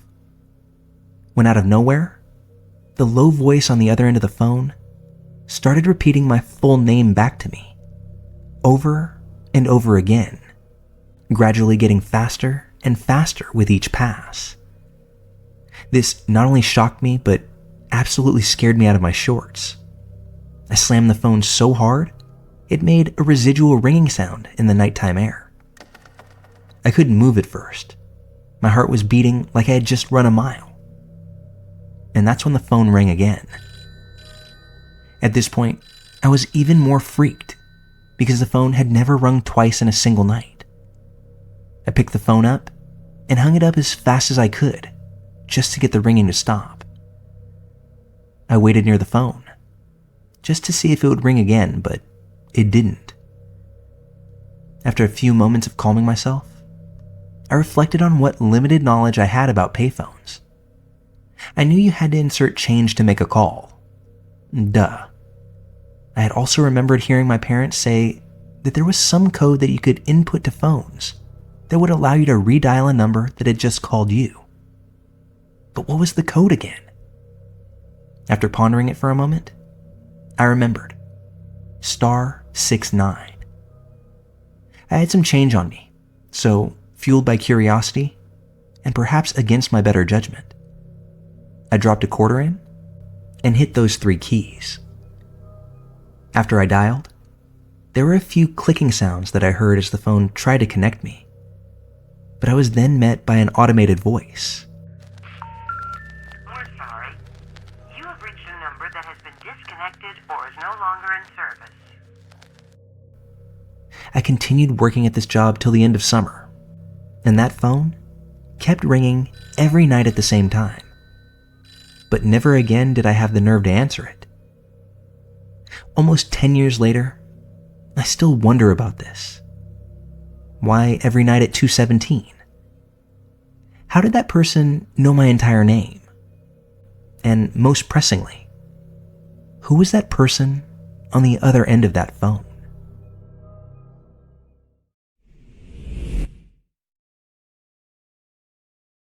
My family lived in Washington State.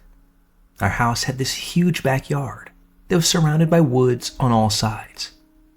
It was just over 2 acres and had enough open grass to play any sports we kids wanted to. I had my friends over pretty often since I had the best backyard for us to play in. It was a Friday in the summer when I was in maybe the 6th or 7th grade. My friends and I wanted to have a camp-out sleepover in my backyard. I was a Boy Scout, so I had just learned how to put up a tent on my own and wanted to show off my skills. We had a couple of tents at the house, so Andrew, Mike, and Nick came over at around 5 p.m. after getting permission from their parents to spend the night. I remember the time because we wanted enough daylight where we still had hours to play in the yard before building a fire and heading off to sleep. My parents ordered pizza for us after we had played for a few hours, and then we built a fire in our fire pit. The sun was starting to go down, and so it was time to set up the tents before it got too dark out. We got the tents up fairly quickly because my friends kind of helped, but I remember doing most of the work. By the time the task was done, it was pretty dark out in the backyard, but our outdoor lights were giving off a nice glow, which made it perfect for our purposes. It was now dark enough for us to play our favorite game, Manhunt. I know this is a game that maybe other people haven't heard of, so think of it as hide and seek, but done in pairs or teams. There were tons of spots to hide in the backyard, so we played in duos. It was Mike and myself hiding first, and Andrew and Nick would be the ones hunting us. Mike and I split up. Our goal was to be able to get back to home base without getting found out by our friends. Home base was the blue tent. You actually had to hide away from home base. No camping nearby would be allowed. We had this trampoline that was in the far corner of our yard, just before the edge of the woods, so I crawled under that to hide. When the hunters would start looking, they had to blow a whistle to let the hiders know that they were beginning. Once I heard the whistle, I stayed under the trampoline, waiting it out, watching the two of them off in the distance, looking around. I was waiting for a good moment to start my creep back towards the blue tent. I had my sights on the fire pit, which was pretty close to the base. If I could make it over to the fire pit unseen, I could beeline it for the tent. So when both Andrew and Nick had their backs to me, looking in different areas of the backyard, I sprinted towards the fire pit, and just as I landed behind it, I heard one of the trash bins alongside of our house almost topple over. I noticed our motion detecting light on the side of the house turn on as well, but I hadn't seen anyone come out of the house to trigger that light. I went to peek around the corner to the side yard, and that's when I saw a tall man, dressed in dark clothes, speed walking away in the direction of the woods. Just as I was thinking about investigating further, my dad came out and called us all in for ice cream. We suspended the game of manhunt, put out the fire, and headed into the house through the back door for some sweet refreshment. Once we got inside, I told my dad about the side light being triggered. My dad went out into the yard and looked into the woods, but didn't see anything on that side of the house. He went around to the front yard to check for people on our property, weird cars, or anything of the sort, but he didn't see anything there either. My friends and I enjoyed the ice cream. Then we went upstairs to play PlayStation for a bit. My dad eventually came into my room and told us that it might be a good idea to sleep inside tonight after the side light went off, and I saw that man walking around. We were bummed, since we had already put up the tents and had planned to sleep outside. My friends and I talked about just going back outside and sleeping in the tent since they were already set up anyway. And plus, what were the odds that whoever that was still out there hours later? Once my folks were asleep for the night, we quietly crept outside, doing our best to not wake them. We weren't exactly hiding the fact that we were going back out there, but we didn't want to advertise it either. We each had a sleeping bag. Mike and I shared a tent, while Andrew and Nick shared the other. After a while of joking around and yelling things between tents, we started to quiet down and eventually tried to go to sleep. I wasn't asleep yet, but as I think back, it seems like Mike was. I started hearing walking sounds in the grass, approaching the tent, and then the zipper to the tent was unzipped. I looked up and saw my dad in the darkness peering inside the tent. He said, "What are you guys doing out here?" I replied to him something like, "They wanted to sleep out here, so we came back out." But as my eyes adjusted, I took a closer look at the face looking down at me before realizing that it wasn't my dad at all. It was some complete stranger. He looked like he was leaning down to come in when I screamed bloody murder and woke each one of my friends up, as well as probably half the block. Mike began to scream as well. The man grabbed both of our ankles and uttered to be quiet. But as our porch light shot on and the back door swung open, he gave up when he realized he was about to be exposed. He backed away from the tent in a hurry and rushed off into the woods. We all bolted up to run inside the house, just as my dad was making his way out the back door in response to our screams.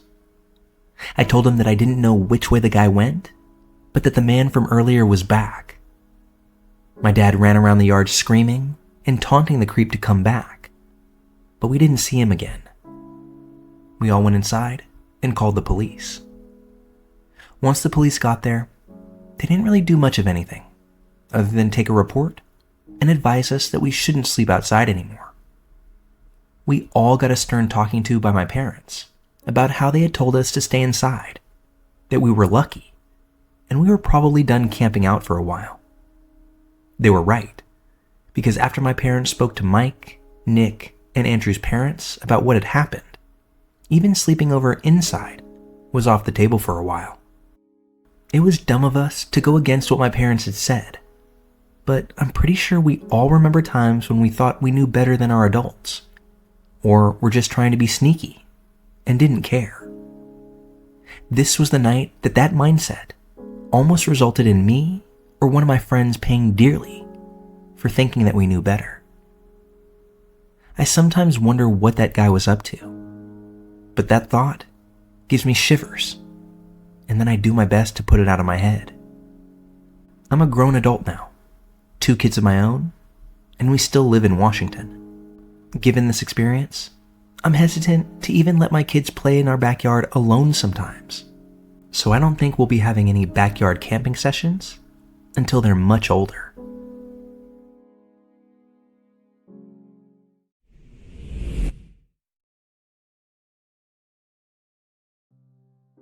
Fall 2017. I was freshly 18 years old and starting my freshman year at a huge university 8 hours away from my home. Quite a lot was going on in my life, as this was the first time ever moving cities, and my first time as a young woman living parent-free after 18 years of living with limited independence in a very strict household. I was going through all the wacky culture shock and mental/emotional changes most college freshmen go through within the first few days of moving onto campus. This was my very first day of classes.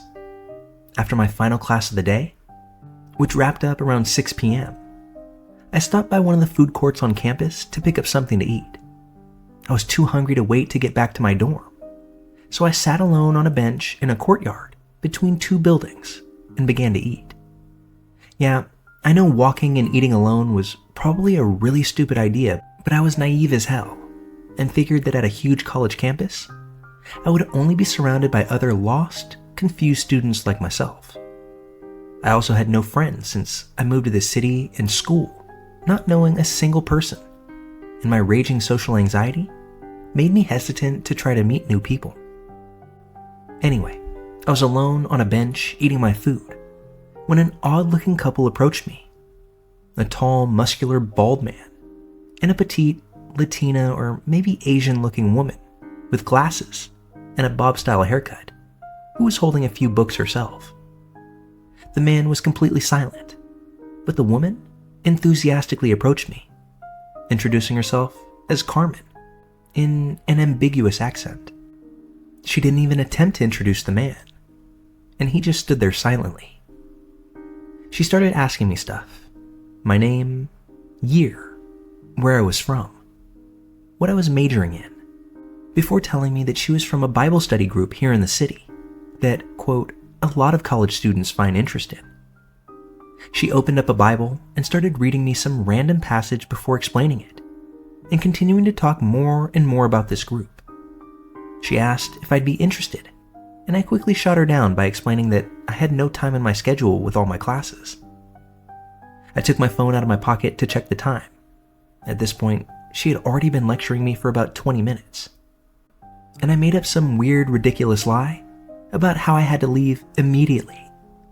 That's when she snatched my phone from my hand and was like, "Wait, before you leave, I'm going to give you my contact information so you can let me know later if you're still interested." She then proceeded to put her number into my contacts. As I said, I was deep in culture shock of the whole brand new college freshman experience.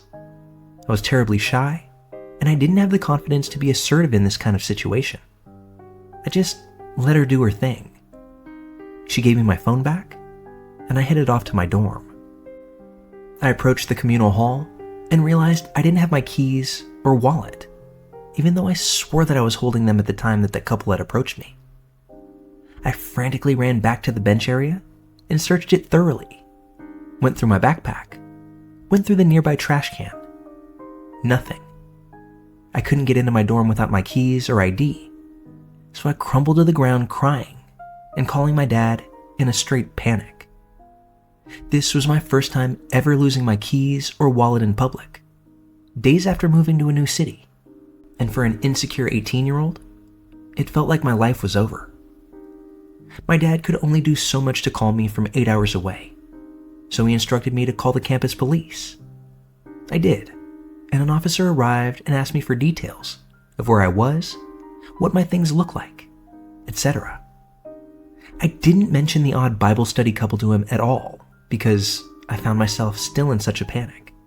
I didn't think to consider they might have had any involvement or even any way of taking my things from my backpack. I still feel very, incredibly stupid for not providing this detail. The officer gave me temporary dorm access and instructed me to contact the PD daily to check if any missing items had turned up. I was overcome with relief when I received an email 2 or maybe 3 days later from an RA in a dorm halfway across campus, saying that my keys and wallet were turned into their lost and found. I never did see that couple around campus again. I avoided going places alone other than class. A few months later, I was scrolling through social media to see multiple posts about an ongoing sex trafficking ring in the area, where the instigators would introduce themselves as Bible study groups. My stomach practically dropped to the middle of the earth. This sounded way too similar to the couple that approached me before my belongings mysteriously disappeared. Years later, I still feel like an utter and complete idiot for being more freaked out over my missing things than I was about the encounter with these two strangers. While I feel like OP in this story highlights the experience pretty well, I found that one comment paints the situation in as stark of a light as it commands. Scary. So the plan was for her to put her number into your phone while the guy pickpocketed your belongings as Carmen continued to distract you, with the hopes that you'd call them to see if they found anything on the bench after you left, and then arrange a meetup where they would have an advantage? That's so creepy and schemy, and I'm afraid to say, I think I would have walked right into it. Honestly, I think it's a blessing that in all your panic, you didn't remember this encounter. Probably saved your life. If you had, you would have called Carmen and been desperately willing to meet up, simply being so thankful that they had found your property.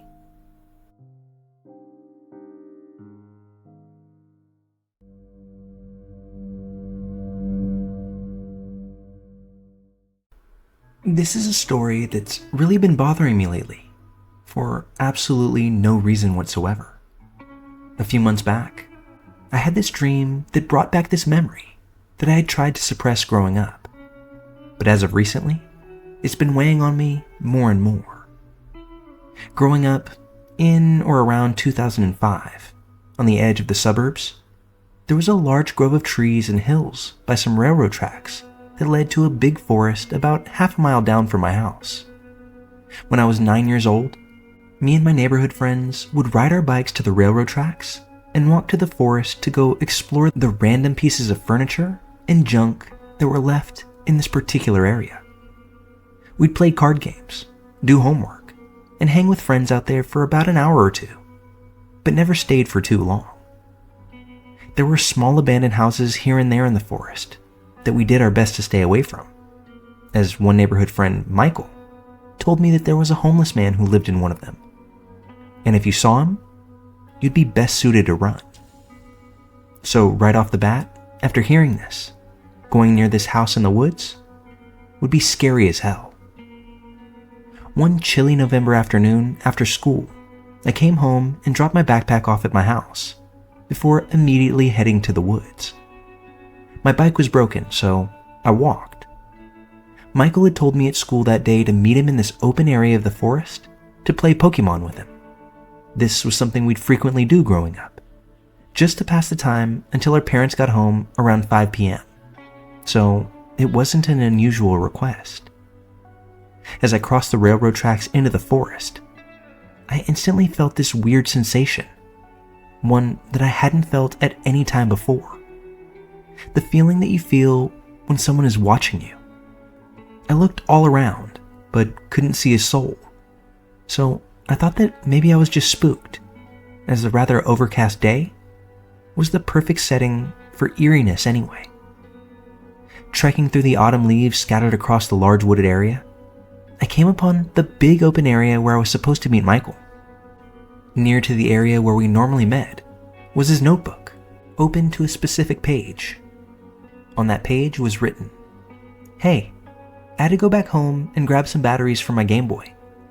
Wait for me here. I'll be back soon. Mike." I waited. But being alone, especially feeling like someone was watching me, made this particular moment very uncomfortable for me. However, I convinced myself that I was just being a wuss and decided to wait for Michael.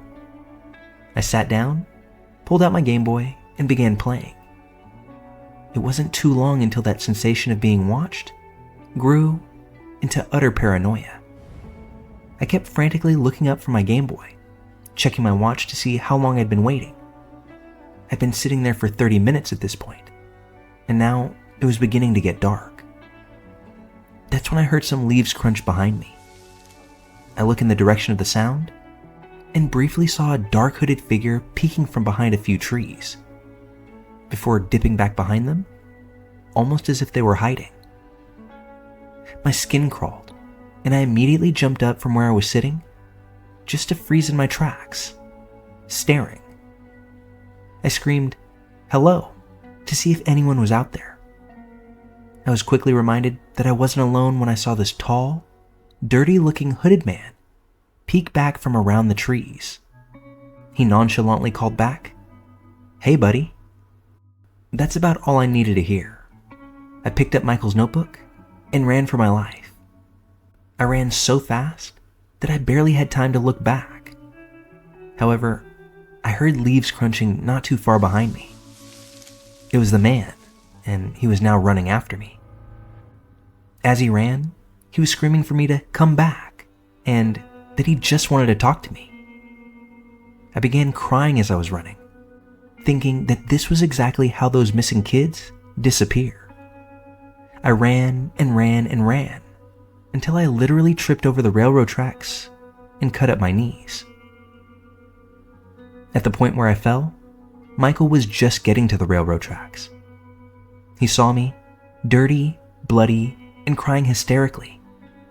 I screamed at him to run. Without question, we ran all the way home. As we finally turned around, the hooded man was nowhere to be seen once we left those railroad tracks. I last saw him standing in the woods, defeated that he couldn't catch me, or something. I told Michael everything, and from that point on, we never went back out to the woods again. Years later, around 2016, they bulldozed those woods, built a neighborhood there. We later found out from fellow neighborhood friends who were in the area that the same thing had happened to them growing up. To this day, as I recount both childhood and adult life, this is probably one of the scariest stories that I've ever encountered.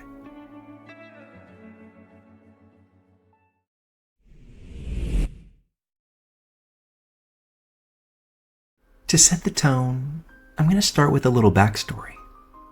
I was a somewhat sheltered kid who didn't have a ton of real-world experience. I had my first boyfriend when I was 16. We dated for several months, had a difficult breakup, and I pretty much rebounded to another relationship with a guy who was mentally and physically abusive. He and I dated for over a year, before eventually I finally got up the courage to dump him. However, by that time, I had burned some bridges with my family and friends and moved into an apartment with my equally rebellious cousin. I can't begin to describe how messed up I was emotionally at this point. Looking back on it, it honestly seems like somebody else's life, like I was just a bystander. I made terrible decisions that I would regret and still regret for years to come. Many of those decisions centered around men who I was basically using to make me feel something other than pain and frustration. One of those guys, I'll refer to him as Jay, ended up being much more than what I had bargained for. By the time he came around, I was starting to come to my senses.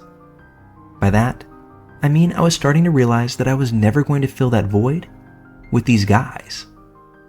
But I was a shy person who had trouble saying no. So when Jay asked if he could spend the night one time, I let him.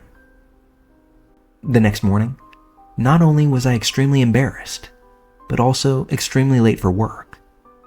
I had to kick Jay out and take off to my job. All day, I found myself angry at the decisions that I made, and also what I'd become. I made the decision to not only cut ties with Jay, but all guys for the time being. However, that didn't change the depression that I was still battling with. Jay continuously tried to call me and text me, and I ignored him because I was honestly afraid that I wouldn't have the willpower to say no. I kept hoping that he would get the hint. When finally after 3 or 4 days of nonstop notifications, I stopped hearing from him. I was having a particularly rough day the following week when, at around 9 p.m., I decided to go for a walk. I posted a status to Facebook, which were song lyrics that I can't exactly remember, but they said something about saving me. As I was walking, I received several calls from Jay in a row. As I had been doing, I kept ignoring them. Then I received a call from my cousin roommate. She was frantic, saying that Jay was outside of our apartment, yelling loudly for me to get outside. Our landlord, who lived in the lower apartment, called up to my roommate complaining. I honestly don't remember how I managed to get back into my apartment without Jay noticing me. I remember that I was standing on our balcony porch, and he was yelling at me as my cousin threatened to call the police. He made all kinds of threats. He threatened to mess with my car. He threatened to set the apartment on fire. He came up to the main entrance of the apartment, banging on the doors, while we stayed on the porch begging for him to leave. As the threats got worse, we locked ourselves inside. I honestly have no idea why we didn't call the police. Given that it was now late, and we assumed ourselves to be safe on the 3rd floor, we must have fallen asleep at some point. And when I ultimately woke up at 5 in the morning for work, Jay was gone. I checked my car, my cousin's car. Everything was fine. I blocked Jay's number on my phone. I blocked him on Facebook, leaving my cousin with specific instructions to call the police if he ever came back. I left and headed off to work. I've never heard from Jay again. It's terrifying to think of how that night could have ended differently.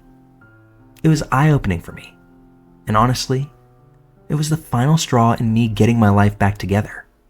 For that, even remembering how scared I was in the moment, I'm thankful.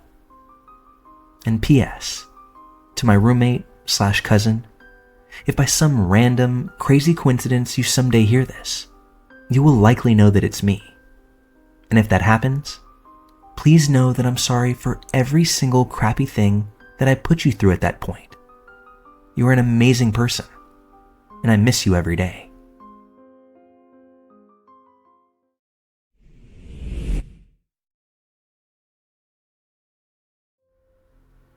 Backstory. I was 13 years old in the late 90s. I lived in Mesa, Arizona. And this story happened while walking home from school one day. I remember it being a typically warm Arizona day. I was wearing shorts, a tank top, and flip-flops. No backpack, just carrying my binder. Only about 1.5 miles from the school to my grandma's house, which was a walk that I had done tons of times without any incident. I'm just passing the midway point, passing a park, and I see a truck is parked there. A rusty, once gray in a previous life, POS truck. As I walk by, I hear a man ask if I'd like a ride. I don't even look up. I just say no thanks, keeping my eyes trained in front of me before crossing the street. I clutch my binder to my chest, and I pick up my pace. I think I make it about a block up. Then, I hear that rusty, clunking truck. It's creeping up next to me on my left. This is when my gut tells me to run. Freaking run. But I don't. I kind of turn a blind eye to my gut. I turn to the truck that is now stopped.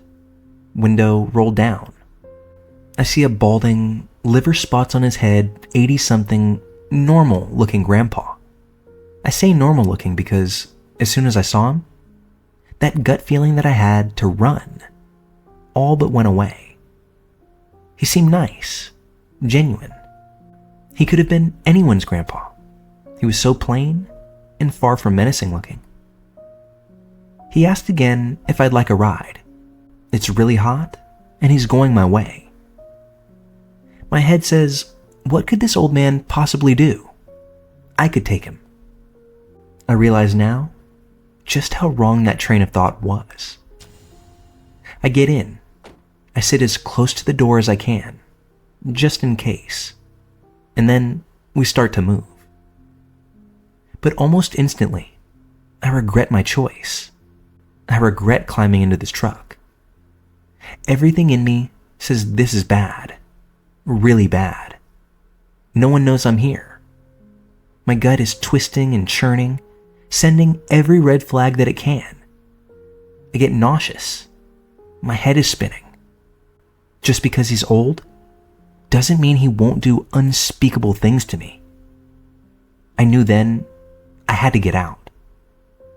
I tell him that's my house up ahead. We haven't even made it a block, but I ask him to pull over. To this request, he doesn't even slow down. He doesn't look at me. All he does is begin to laugh. He had been talking the whole time, but I can't tell you what he was saying, as I swear that I was on the brink of having a panic attack. What the hell was I thinking?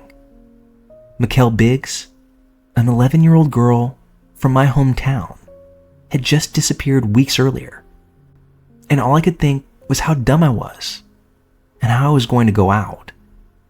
This man was surely going to kill me, but probably not before doing some other horrific things to me.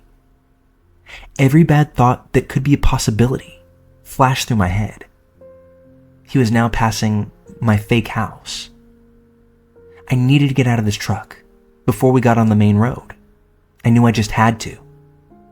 That's when I opened the truck door and dove out, leaving my binder behind and scrubbing up my whole body in the process.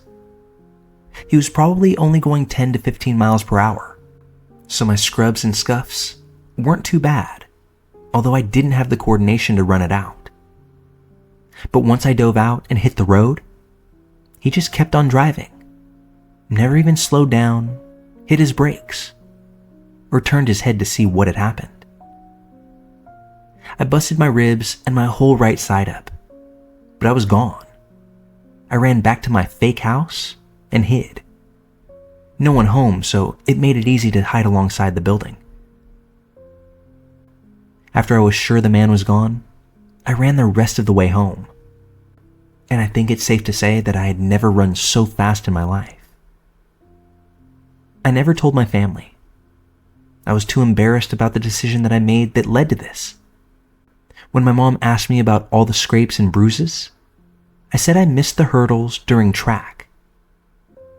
And that was also the last time I ever walked home again. I was so dumb. Why did I even get in? I know it could have been so much worse. I know I could have ended up kidnapped. I know that I could have ended up in a ditch somewhere. I could have ended up like that other little girl, Mikkel, who, even 25 years later, has never been seen again.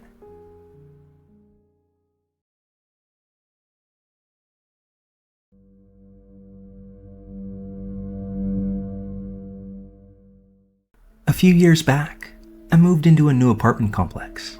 It was nicer, newer, and in a better area than where I had been staying.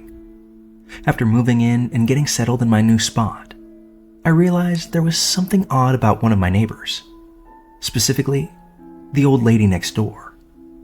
I almost never saw her during the day, but she seemed to stay up all night long, blasting Christian TV or radio programs. You know, the ones with people preaching about the return of the Savior, redeeming your soul before the cataclysm, all mixed in with various conspiracy theories, to put it nicely. It got to the point where I couldn't sleep at night because of all the noise. One evening, feeling like I was at my wit's end, I went next door and knocked to ask her to keep it down. When she opened the door, the first thing I saw were a bunch of crosses all over the walls. Some small, some large, all either splashed or completely covered in red paint. One thing that made the decor stand out even further were that the windows were all painted black. The only source of light coming from her apartment was a black light off in one corner of the living area. Now, I'm only really familiar with black lights when it comes to being in a nightclub, or in a more G-rated sense, when you go bowling on Saturday nights. but it didn't look like this woman was into clubbing or rolling strikes. On top of the strange look of her apartment, the smell emanating from her home was simply atrocious. It smelled of dog shit, and I know I saw things scurrying around on the floor, although I didn't see a dog anywhere, so I was pretty confused about the smell. Back to my mission though. I asked her if she could please keep it down. She looked at me blankly, turned her head to the side, and then slowly closed the door in my face. I waited by the door to hear if she was going to turn off the radio show, but instead, she only turned it up louder. I eventually went back home and decided to invest in some noise-canceling headphones the next day. Well, that following evening, after buying some headphones and a couple pairs of earplugs, I had my girlfriend over. We had dinner, watched a few shows, but as expected, neighbor lady started up her nightly sermons, and that signaled the end of the night for us. We retreated to my room, which was a little bit further from her unit, so it helped to dissipate the noise just a little bit more. But I still needed to use earplugs if I wanted to get some shut-eye. Here's where things get ratcheted up a notch. I woke up in the middle of the night, feeling uneasy. Even before I opened my eyes, I had this strange feeling in the pit of my stomach. I rolled over and tried to settle myself, but that's when I see a shadow of a person standing in my doorway. I let out a, "What the fuck?" as I pulled the earplugs out. For a split moment, I think that maybe I'm just seeing things in the dark. It happens to all of us sometimes. But that's when the shadow starts speaking. It's the neighbor lady, standing in my apartment at 3 a.m. She had obviously broken in, and I have no idea how long she's been standing there for. She's holding something with both hands in front of her, when she says, almost casually, "You really should lock your doors at night," before she turns her head and strolls slowly out of my house. I hear the door shut, and I run out and lock it. The thing is that I know that door was locked before I went to bed. I remember locking it behind my girlfriend when she came in, and we didn't leave the apartment again. I don't go back to sleep that night. I'm sitting in my living room, waiting for the sun to come up, so I can call the property manager to have them intervene on this lady. The nightly religious programming, the awful smell, and now, breaking into my house. Some of you might say that I should have called the cops, and I can certainly agree on some level. But I have a soft spot for older women. I was raised predominantly by my grandmother, and in her later years, she battled with Alzheimer's. I saw the effect that it can have, and I didn't feel right phoning the authorities if this woman turned out to be sick. As I'm counting down minutes to pick up the phone, I hear strange noises outside my front window. It's my neighbor once again. She's standing in the complex garden, speaking in what I can only equate as tongues, holding a garbage bag in her hands. As I open my window in an attempt to hear what she's actually saying, I feel like I'm hit with an odor that I can't even begin to explain. It was pungent, rank, and if I had to describe it, the word death comes to mind. At that point, I close my window up and go to my front door. My thought being that if I'm not facing the action so head on, I might be able to hear what's being said before I completely gag from the smell. When I poke my head out the door, I see my neighbor across the way doing the same thing. I quietly ask her if she knows what's going on. That's when she says that the old lady neighbor does things like this on occasion. It isn't something new, and that she's even tried to make her way into the neighbor that I'm speaking with's apartment before. She happened to do this late one night, standing at the door, fiddling with the handle. So when my neighbor looked out the peephole to see what was going on, that's when she saw the old woman holding an axe. That's when it clicks for me that when the old lady made her way into my apartment the night before, she was probably holding that same axe in her hand. This is the point where my compassion fully dissolves. I know that I can't do anything with this. I go back inside my apartment to call the cops, and they say they know all about her, that they've been called out to the apartment several times before, but they can't really do anything to contain her because she owns her apartment. They can, however, do something when she goes outside. I tell them that she's outside right now, but as I look back outside, she's nowhere to be found. I can only assume that she's retreated to her home yet again. I figure that I can just wait for her to come outside again, do something weird, and have the cops on speed dial. It takes almost 36 hours, but around midnight the next evening, I hear her door open and close. Boom, I got action. Looking out my peephole with my phone in hand, I see her beelining for my other neighbor's front door. No axe in her hand this time, just a regular old butcher's knife. I call the cops. They're there within a few minutes, with about 3 squad cars. They pick her up and presumably take her to a mental hospital, but I don't know for sure. In the coming days, a few people, I'm guessing her adult children, come by. A man and a woman, both around the age of 40, if I had to guess. I think that they were there picking up some of her belongings as they made their way in and out of her unit several times. I happened to be leaving the house one day that they were there. We're about to pass each other on the stairs when I instinctively greet them with a friendly hello. This pleasantry wasn't extended back my way. The guy of the duo simply says, "Are you the one that called the police?" Before I really had a chance to examine the question, I blurted out, "Well, yeah." To which nothing else was said, but the stares that were shot at me as I proceeded down the steps left me almost as unsettled as hearing about my condemned soul on a nightly basis.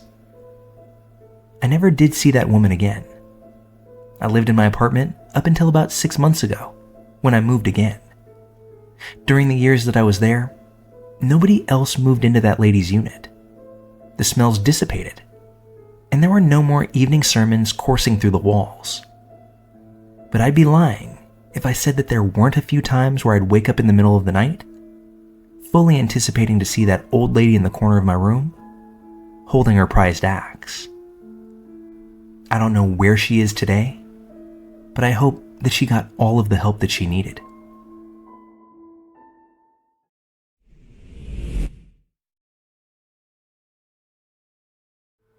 I'm sharing this on a throwaway account because, well, I don't know. Just feels better, I guess. I'm 23 years old, female, and while I do have to dodge the occasional creep, it's moments like this that make me question whether or not humanity has any hope and debate if anyone can actually be trusted. So for context of this story, I'm just a shade under 5 feet tall. I miss the tall gene that my family has. I'm petite, but trust me, all the height that I have translates well into fury. I go running at the track that's not far off from where I live, not even really for the intent of exercising. It's more like my decompression stop, to daydream and run off the day's worth of frustrations.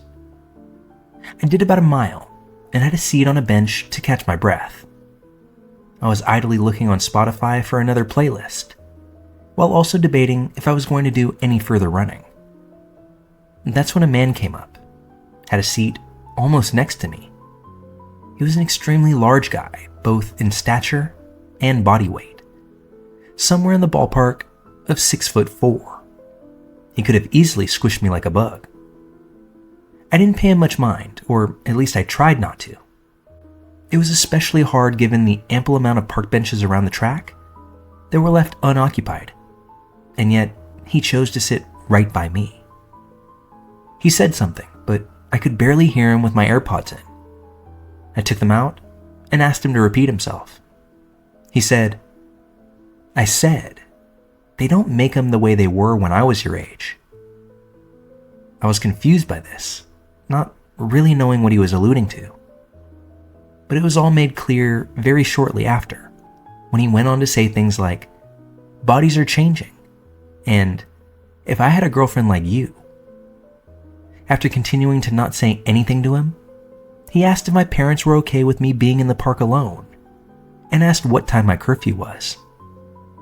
He then started rambling off about my boobs and butt, implying that I was extremely advanced for my age. Dude, I'm small, and yes, I have tits, but I'm old enough to drink at a bar. I vote, pay rent. I'm financing a car. But no matter how old I am, these comments were absolutely creepy. I got up to leave, and he stood up after me. He asked if he could take me out for food, but I ignored him and just kept walking. I went near the bathroom, where they have a set of wall lockers, and got my things. I also made a pit stop in the restroom, for obvious reasons. When I left, I started making my way to the car, but he was on the sidewalk not far from my vehicle. I ended up making the long loop around so that I wouldn't have to pass near him. As I'm getting in my car, he calls out to me and says, "Oh, so you can drive?" I'm not sure if that was disappointment to figure out that I was older than he thought, or what. I didn't stop to figure it out. I got in the car and started making my way to the exit. He made a motion for me to stop as I passed him, but I didn't. At this point, I also had my hand on my revolver. Now, I don't think it was that extreme of a case, but screw it. I'd rather ask for forgiveness later. The reason I'm sharing this narrative in the first place is because shortly after this encounter, I got a card in the mail, and surprise, there's a registered sex offender in my neighborhood that committed crude acts towards a minor. And guess whose black and white picture was in the corner of this card? I filed a police report this afternoon. I told them that this guy was at a public park and possibly thought I was a minor. They said they'd look into it, but judging by how they took my report, I hold out little hope. Be careful out there. I don't care what age you are. Some people are just plain dangerous.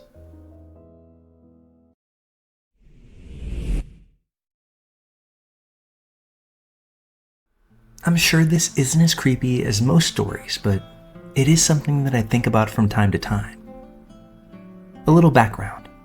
I grew up in a very emotionally and physically abusive home. I never had anything but negativity spoken to me, and as a child, I believed it all. My self-esteem was at rock bottom, and I believed that I was no good and that everyone hated me, as I was being told. I became a very shy, withdrawn person who really made little effort with friendships.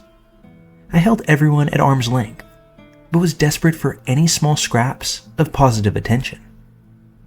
I found this positivity in a wonderful young couple who came into our church to be youth leaders.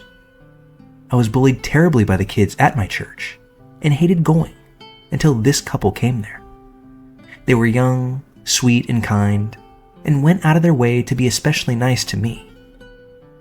They arranged a picnic and hike at a close-by state park for one Saturday.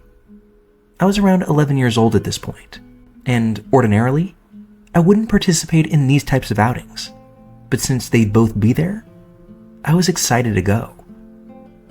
We met at the church and all got on the bus. I heard a few whispered comments about, "Why is she here?" and about my clothes, my hair, and pretty much anything else that kids would normally tease another kid about. I did my best to ignore them all and sat by myself in the back of the bus. We got to the park, and I mostly hung out with a couple, who I'll call S for the hubby and C for the wife. We had a big cookout near the lake, and afterwards, all went for a hike. There were quite a few kids there, so S and C had their hands full on the hike, keeping everyone on the trail. I, of course, was in the rear of the line. The kids I was behind started making fun of me and telling me I was too lazy to make the hike, and no one wanted me there anyway. Then they ran ahead laughing. I slowed down till they got out of sight. Then I sat on a rock, crying. In a minute or two, I heard someone speak to me. I looked up, wiping my eyes, and there was a man standing right by me. I hadn't heard anyone walk up the trail. I stood and he asked if I was okay. I nodded yes. Then he told me that I looked sad and asked me if I'd like to talk to him. I opened up a little bit, told him why I was there, and that the other kids didn't like me or want me there. He asked my name, where I was from, how old I was, and me, being a dumb 11-year-old kid, told him all of the above. He was probably in his mid-20s, with blonde hair, and was actually rather cute. I was thrilled that he was being nice to me. He gave me a hug and said that he and I could hang out and he'd take me back to my group once they came back down off the hike. He took my hand and told me we'd go hiking a trail that he knew. I agreed. All of a sudden, I hear S yell my name and tell me to stop and to get away from that man. He came running up and got in between me and the guy before he starts asking the guy what he thinks he's doing. The guy just shrugged and started walking away through the trees, not on the trail. S asked me if I was okay, if that guy hurt me. I could tell S was very angry, so I teared up yet again because I thought I was in trouble. S squatted down in front of me and told me that I wasn't in trouble, that I'd done nothing wrong. I told him that we'd just talked a little and he was going to show me another trail to hike. S nodded and told me we'd just catch up with the others. He pulled C to the side once we caught up, and they spoke quietly. Then she motioned for me to come over to her. She put her arm around me and we sat on a rock, talked, and laughed. She had me walk beside her on the way back down and sit with her on the bus. The two of them made the rest of the day nice for me. It took me years to realize what could have happened to me that day and why S was so angry. Obviously, once S and C got to the stopping point on the trail, which was a stream with a sliding rock, they realized that I was missing, and S came back down the trail looking for me. If he'd been even a few seconds later, I would have been gone with that man, and God only knows what his plan was once he got me out of sight. I know just how blessed I am that my guardian angel was working overtime that day.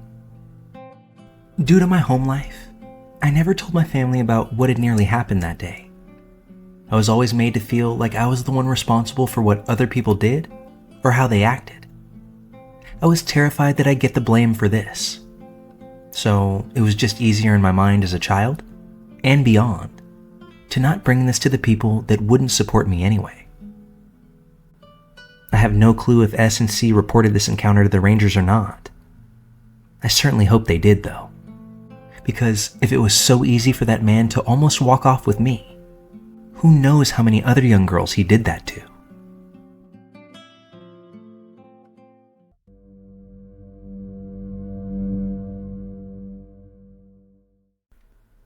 Admittedly, I've been a lurker around these parts for several years now.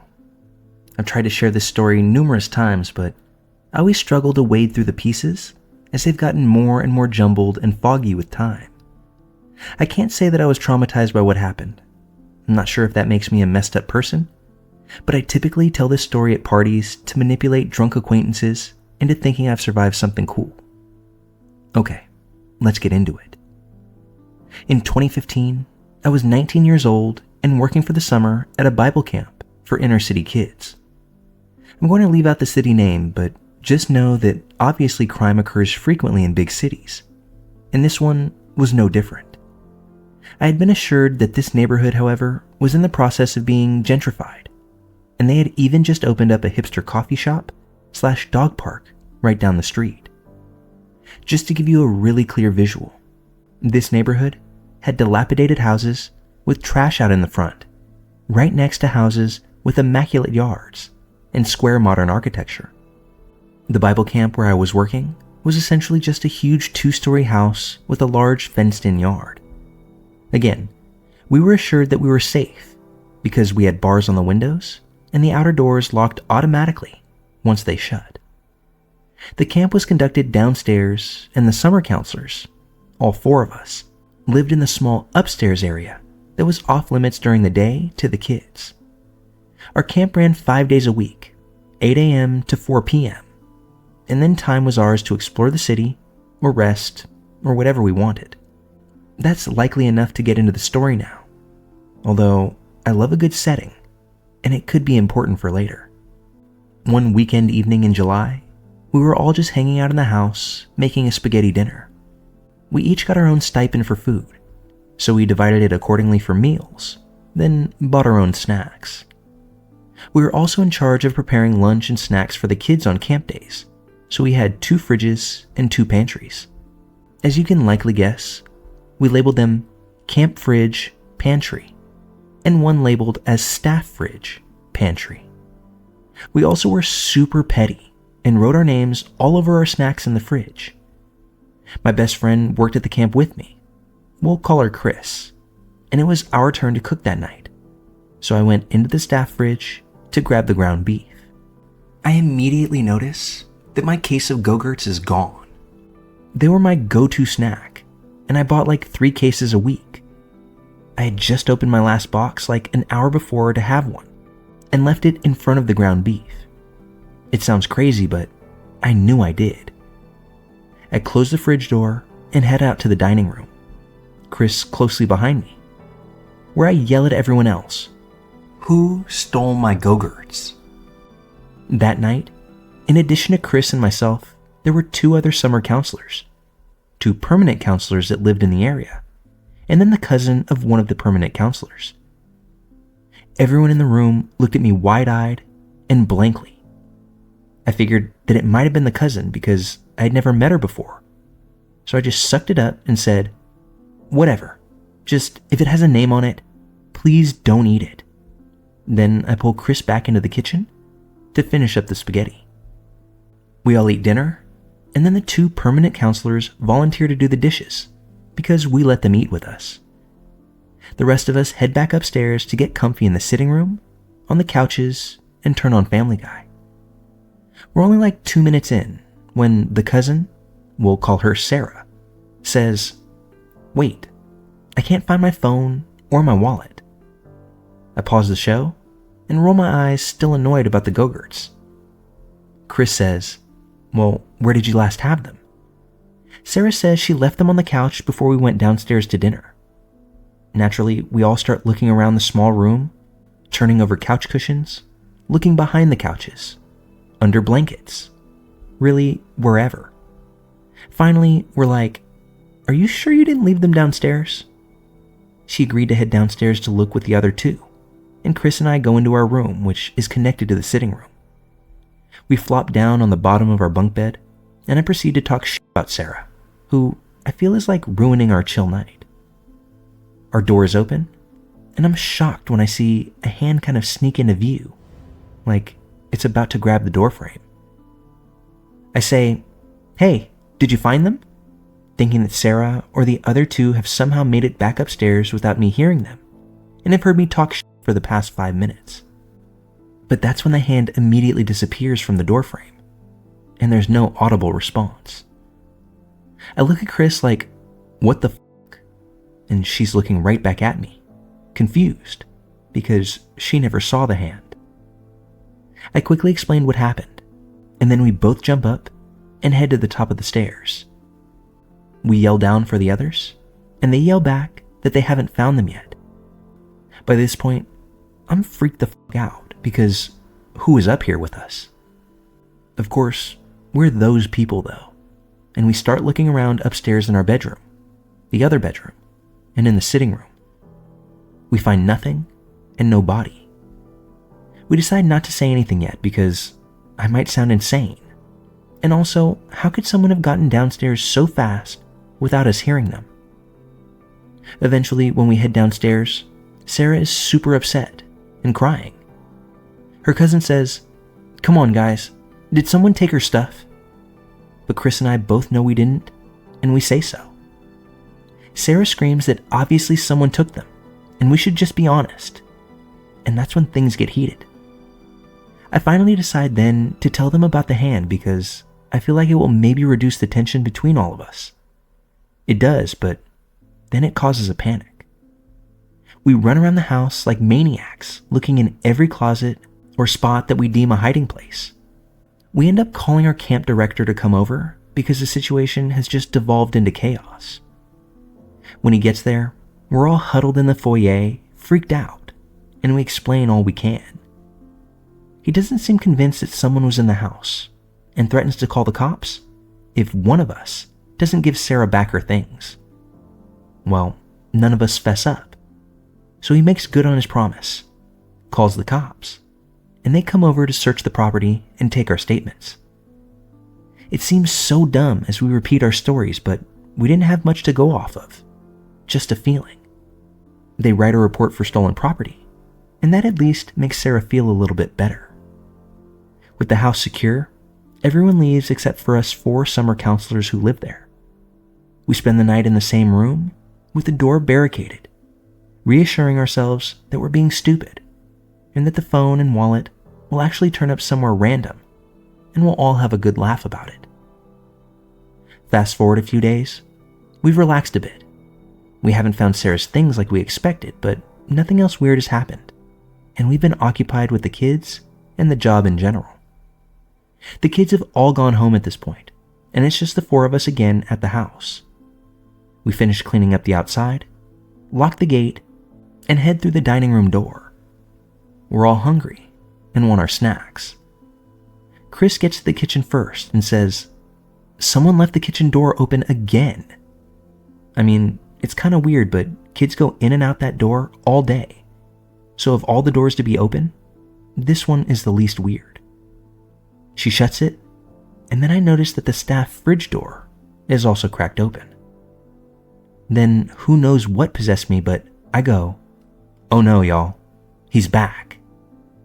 We all laugh because we think it's ridiculous, at least on the surface. Chris grabs a broom, holds it as a weapon, and says, "Let's get him, girls." She starts to throw open the pantry door, screaming, "Where the f*** are you, motherfucker? And we know you're in here. Show yourself." I'm following behind her laughing, but I start to inexplicably feel uneasy and nervous. She continues her charade into the next room, throwing open 2 more closet doors. Then she moves into the front room and opens that closet door. She starts another confident, "We know you're," when she stops mid-sentence and screams so loudly, the skin on my neck prickles. Then she throws the broom into the closet and sprints out the front door, leaving it open. My heart is pounding out of my chest at this point, but I think she's messing with us. So I turn around and go the other way into the foyer and out the front door. I see her booking it down the street, and I'm like, okay, what is she doing? But as soon as I turn back around to find the others, he's just there. An older man, looks really dirty, has hardly any teeth, but he's grinning at me. He has his hands up and says, "I didn't mean no harm," while slowly backing away down the front steps in the opposite direction of the way that Chris ran off. It's so creepy because even though he says this, it's like he doesn't mean it. It's like his tone and the grin are meant to mock me. I'm frozen for a second. I sputter out, "Where are you going? It's not like you can leave now." That's when he just says again with that goddamn grin, "I didn't mean no harm," before turning off and running. I fumble around in my pocket for my phone and dial 911. Then I go to follow him, but as soon as I reach the edge of the house, he's gone. The next events are kind of a blur, and it sounds wild, but we all really thought we just freaked ourselves out. No way in hell did we actually think someone was in the house. The cops took our statements and reminded us that we needed to keep the door shut at all times no matter what. Our director apologized profusely for not initially believing us. My parents wanted me to come back home for the remainder of summer, but I was like, what else could happen? Chris was the one who had it the worst. She was terrified to stay in that house. She told me later that the first thing she saw when she opened that door was that man's toothless grin. Like he was just waiting for her to finally find him.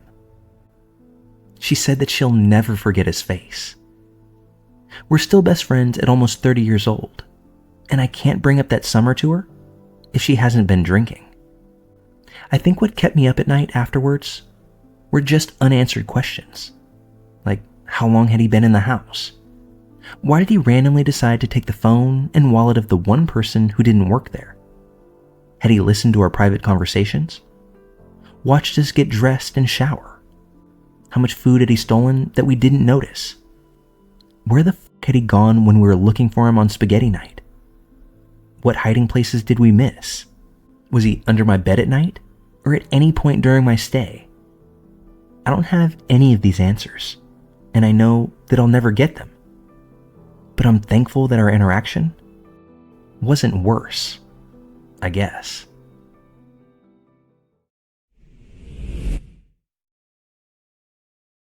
I'm feeling particularly scared right now and could use a little advice. A few months ago, this guy started showing up at my favorite coffee shop. At first, he seemed nice enough. We had a few casual conversations, but it ended up being clear that he was interested in much more than just being friends. He asked me out a couple of times, and each time I politely declined. I even mentioned that I had a girlfriend, hoping that he'd get the hint. My girlfriend and I have been together for 3 years, and we're really happy together. I thought the guy would respect that, but instead, things took a turn for the worse. After I rejected him for the 3rd time, I started noticing him everywhere. At first, I thought it was just a coincidence. Maybe we just liked the same places. But then it got weird. He'd be at the grocery store when I was shopping, at the park when my girlfriend and I were taking a walk, and even outside of my apartment building. I did my best to just brush it off as paranoia. But a few weeks ago, my girlfriend and I were at the park. It was a beautiful day out, and we were enjoying each other's company and the sunshine, when I saw the same guy off in the distance. My heart immediately sank. I tried to ignore him, and ultimately he didn't approach us, so I felt like that was a win. But that night, I got a message on Instagram from an obviously fake account. It was a video of us at the park, with a creepy message attached that read, "Cute couple. Shame that one of you is with the wrong person." Both me and my girlfriend were freaked out by this. I reported the account and blocked it, but videos kept coming. Different accounts, different angles. Since then, I've stopped going out as much, and when I do, I can't shake the feeling that I'm being watched. My girlfriend tries to be strong for the both of us, but I can tell she's scared too. We've talked about moving or calling the police, but we're both unsure about what the next step should be. Has anyone else dealt with something like this? How did you handle it? Any advice on what we should do next? I just want to feel safe again. One commenter shared, "Save screenshots every time he sends you messages. You need evidence of him constantly contacting you, and the harassment. Tell people at your job, just in case he figures out where you work. Get cameras and a Ring doorbell, in case he finds out exactly where you live. That way you have evidence of that too. The fact that he's found your Instagram without you giving it to him is very worrying and shows he's willing to put in a lot of effort to get to you. Look up stalking laws where you live as well. Some places have different rules they abide by when handling cases like these. Good luck."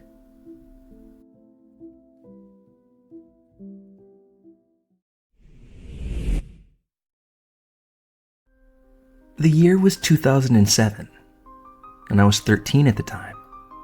The new SmackDown vs. Raw WWE game had just come out, and I walked into my small town on a Sunday morning to purchase it.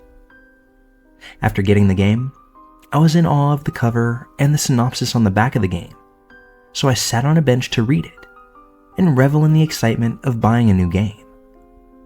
I lived in a very small market town in England, so Sundays were often quite quiet.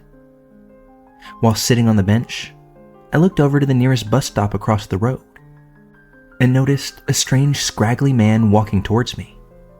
I was a bit nervous seeing this because although I was a teenager, I looked as if I was about 11. I was quite small. On his approach, the man called out to me and asked what it was that I was holding. I explained that it was my new game. He, seeming enamored by my response, reached out and asked to see the game. Instinctively, I recoiled more than just a bit. I stood up from the bench and said, "I need to go. My brother's waiting for me at the mall." And although he wasn't, I felt like I needed to say this. As I walked off, the man began to follow me, asking me questions like my name and my age. I replied with a fake name and told him my age. On entering the mall, I started walking quicker and quicker, trying to put some distance between me and this man.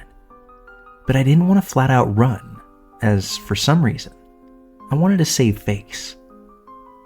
He kept asking me questions, like if I had a girlfriend. And as he got closer at times, I noticed he had a giant scar on his face, along with lots of jewelry on. To his question, I responded yes, as I thought that it may put him off if he knew that I had a girlfriend. I then scampered into a shop and started flicking through the magazines, but this man persisted. He found which aisle I was in and continued with the questions. At this point, I got up the courage to just run as fast as I could. As I made it out of the mall, I saw that this man was in pursuit. Given how scraggly and worn down he looked, against my fresh legs, he had no chance of catching me. Once I got home, I didn't tell my parents what I had just gone through. I went upstairs, played my game. But later that day, I did tell my mom, and she contacted the police immediately. I then had to go to the police station, tell them what had happened, and try to pick this man out of a number of photos that the police had on a laptop. I didn't have to scroll for very long. On the second or third page of People, I saw that man, easily identifiable with the scar and all. Apparently, he was well known by the police in our town and the major city down the road. This man had a long history with the law and, more strikingly, had a penchant for snatching up young boys. Not long after my encounter with him, he was found and arrested on the suspicion of multiple crimes. These included kidnapping, endangering a minor, and several accounts of assault. All told, he got 8 years. My account of what had happened was not enough to have all these charges levied against him. It took a few of his previous victims to come forward and give their own accounts of what horrible things had happened to them. They all more or less mirrored my encounter. The man had approached them when they were out, alone, and distracted. More often than not, it was brute force that he employed, not charm or cunning. I'm grown now, but I still think back, and it breaks my heart to know what those other young men had to endure at this guy's hands. There are days where I feel both guilty and lucky that I got away and made it home to play video games that day. In my mind, 8 years locked up is hardly suitable for what that man did. But that's what he got. And I only pray that every day he spent behind bars were miserable and filled with the same type of pain that he inflicted on many young children.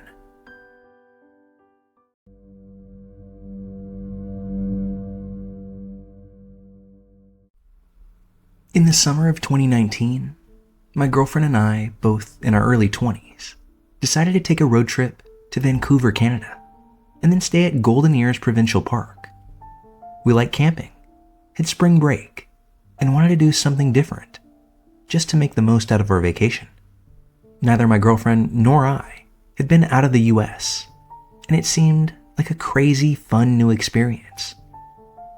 It was a 6-day trip with Airbnbs in each state, and the grand finale was a reserved campsite at Golden Ears, and it was going to be near the water, Alouette Lake. We packed terribly, had a giant tent, brought a bunch of fruit and veggies to eat healthily, stored them in a cooler that was too small, and brought a cutting board and knife to break up the snacks while driving. We started our trek in California, switched off driving our bright red Ford Fiesta. We drove through Oregon and Washington and made it to Vancouver. We spent a day or two in each state, drank just a little too much, and stayed out way too late. Canada was the best part, and Alouette Lake felt like walking in a painting. We walked barefoot on the rocks with our toes in the freezing cold waters. We hiked around, saw a beautiful waterfall where we saw a couple taking pics of each other for almost an hour. And we started modeling the same poses from far away. Everything was just about perfect, and the campsite was empty except for one single other couple. We went to bed early that night. It was quiet until I woke up to crackling outside the tent. My girlfriend was still asleep and snoring away. While I heard noises, I tried not to panic. It was nighttime out, and likely just an animal running through our camp. But the crackling continued closer to the tent. That's when I sat up and grabbed my phone. As I picked it up, the blast of my screen on full brightness overtook the tent. I did my best to turn it off quickly, but I almost blinded myself with the light. In those 2 seconds, though, I could make out the silhouette of a person right outside of our tent. I sat up and froze. They weren't moving anymore, and they were close enough to unzip the tent. I started poking my girlfriend because I had no idea what to do. She woke up, and I said that there was someone outside of our tent. That's when I hear the footsteps, quiet footsteps, walking away from our campsite now. My girlfriend starts loudly saying, "What?" repeatedly in a sleepy haze. When we fell asleep that night, there was no one near our camping site. The other couple that I alluded to were more than a mile away. But now, I hear the sounds of a car engine start up. What sounds like it's merely feet away from our camp. I hear the sounds of it starting to drive off, and I can't help but notice that they didn't turn their lights on until they turned a corner and were nearly out of our view. With that said, even now that I was outside of the tent, I couldn't make out much, but it did look like a truck. Now at this point, I'm shaking, and my girl can't put together what's happening. I want to leave, but Golden Ears locks the gate until 6 or 7 a.m., and it's only 2 a.m. at this point. So whether we want to or not, we're going to be here. I make us move into the Ford Fiesta and sleep in the tightly packed car. Couldn't it have been a park ranger? She posed. But it seemed too weird of some behaviors for a park ranger. I sit there wide awake in the driver's seat for about 2 hours. The car's locked, and I want to sleep, but I know I can't. I look over at my co-pilot, and she's fast asleep in the passenger seat. It's nearly 3 a.m. at this point. I'm sitting here, half awake, when I hear a car slowly driving up the road. Lights off as it rounds the corner nearest to us. It had to be the same truck, and I was scared, but my adrenaline was also pumping. It slowly rounds the corner and pulls up directly in front of our campsite once again. I feel like I'm going to puke. I had no weapon but the single kitchen knife that we brought for fruits and vegetables. So I grabbed it and tried to make myself look angry, crazy, and big. I sit straight up in the seat, holding the kitchen knife at eye level. I keep it straight and stare deadpan out at this truck in the pitch black, just like the father in the American Gothic painting. The truck stops and shuts off. A light shines directly onto my face coming from inside the truck. I stare back, and as mad dog as I'm trying to be, I'm terrified, and I'm sure that it shows, while I'm sitting in my bright red Ford, holding up a large knife, not blinking. The truck starts back up, turns on its lights, and they stay on, blinding me as the truck pulls out and turns back around towards where it came. My heart is still pounding. That's when I wake my girl up and say that we need to get the hell out of here. We do a rush pack job by just throwing things into our car and sit there awake until 6 a.m. We drive all the way home. I don't even think we made a stop. We just kept rehashing and trying to make sense of the situation. But after that went round and round with ultimately no conclusion, it was pretty evident that we just needed some sleep. I think back on that night quite often. The first time the truck drove through, I didn't get a good look at it. But when they came back, even in the dark, it was obvious that it wasn't a park ranger. It wasn't authorities of any nature. Whoever it was had been in the campgrounds since the night before, because, like I said, the gates get locked. It wasn't the couple from down the way. I remember seeing their Subaru as we pulled through, not a truck. So that just leaves me wondering even more. Who was that? Why were they in our campsite? And had I not woken up when I did, what would they have done to us in the tent?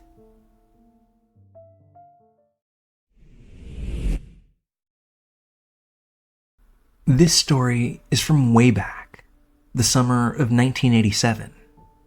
And I remember that I was nearly 5 years old at this time. I remember it like it happened yesterday, to borrow an old cliche. I used to live in a small town in Indiana back in '87. The schools were shut for summer break. Me and my cousin, who'd frequently visit us from another city almost 100 miles away, went out to play for hours during those scorching summer afternoons. We had found this massive pile of construction sand at a nearby site, where we'd spend most of our time making sandcastles and such. Right next to this massive tower of sand was a large water tank, built with poured concrete and filled to the brim with water. Me and my cousin, when we'd be bored with the sand, would sometimes sit by this large tank and look at the tadpoles, which my older cousin convinced me were small fishes. Neither of us could swim, and being cautious, even at that age, we never ventured too close to the tank. That day, for some reason that I don't recall, my cousin had to head home, rather abruptly, cutting his stay with us short. I, being the only child in my family, feeling lonely, and with nothing else to do on this boring summer day without my cousin, decided to head back to the construction sand pile. That's where I saw this other kid, a bit older than I was, one who I'd never seen there before. He was sitting by the water tank and chucking a piece of rope with a stick tied to one end into the water, before pulling it back, almost like a juvenile form of a fishing pole. I simply loved this toy that he'd fashioned out of rope plus a stick, and asked him if I could join in on the fun. "Sure," he said. He quickly made up the rules for a new game right there on the spot. He told me, "You sit at the other end of the tank. I'll chuck the stick end of the rope at you, holding the rope end. If you manage to catch it, then you win your turn. If it hits the water, you'll lose a point. Deal?" Who could say no to this? So yeah, we started the game. I think I caught it a few times. Some other times, the stick landed in the water. As I remember it, the other kid was losing, and in turn, he kept shortening the throws, so that I'd have to keep on reaching further and further to catch the stick. Well, with one fateful throw, I reached, lost my balance, and landed in the water. It was too sudden. I didn't realize what was happening, but I was now inside the tank, struggling to get out, trying my best to hold my breath, and flailing my arms. Luckily, I managed to get a hold of a rung on one of the corners of the tank, before finally being able to hoist myself onto the edge and climb out. As I caught my bearings and my breath, the other kid was nowhere to be found. I looked around the tank, look down in the sand pile. No sign of him. I linger around the tank for another 10 minutes maybe, just trying to catch my breath and wrap my head around what had happened. And that's when he comes back. "Oh, you managed to get out?" When I heard those words, I all but lost it. While 5-year-olds may not have a firm grasp on all the emotions they're experiencing, I knew at that point that what I was feeling was rage. I said, "Where did you go? Did you get lost?" Angrily. He said, "Oh, I just went to pee," rather nonchalantly. "I never thought you'd make it out though. That water is deep." As composed as I could, but ultimately near tears, I ask, "Did you try to go find a grown-up? Tell him that I was drowning?" He just shrugged, before plopping down into the sand pile and continuing about whatever things he was doing. I remember storming home at that point, still angry, unsure why that kid did that, but also feeling incredibly lucky that I was able to make it out of that tank. For a long time, I remember this incident in every excruciating detail, down to what I wore that day.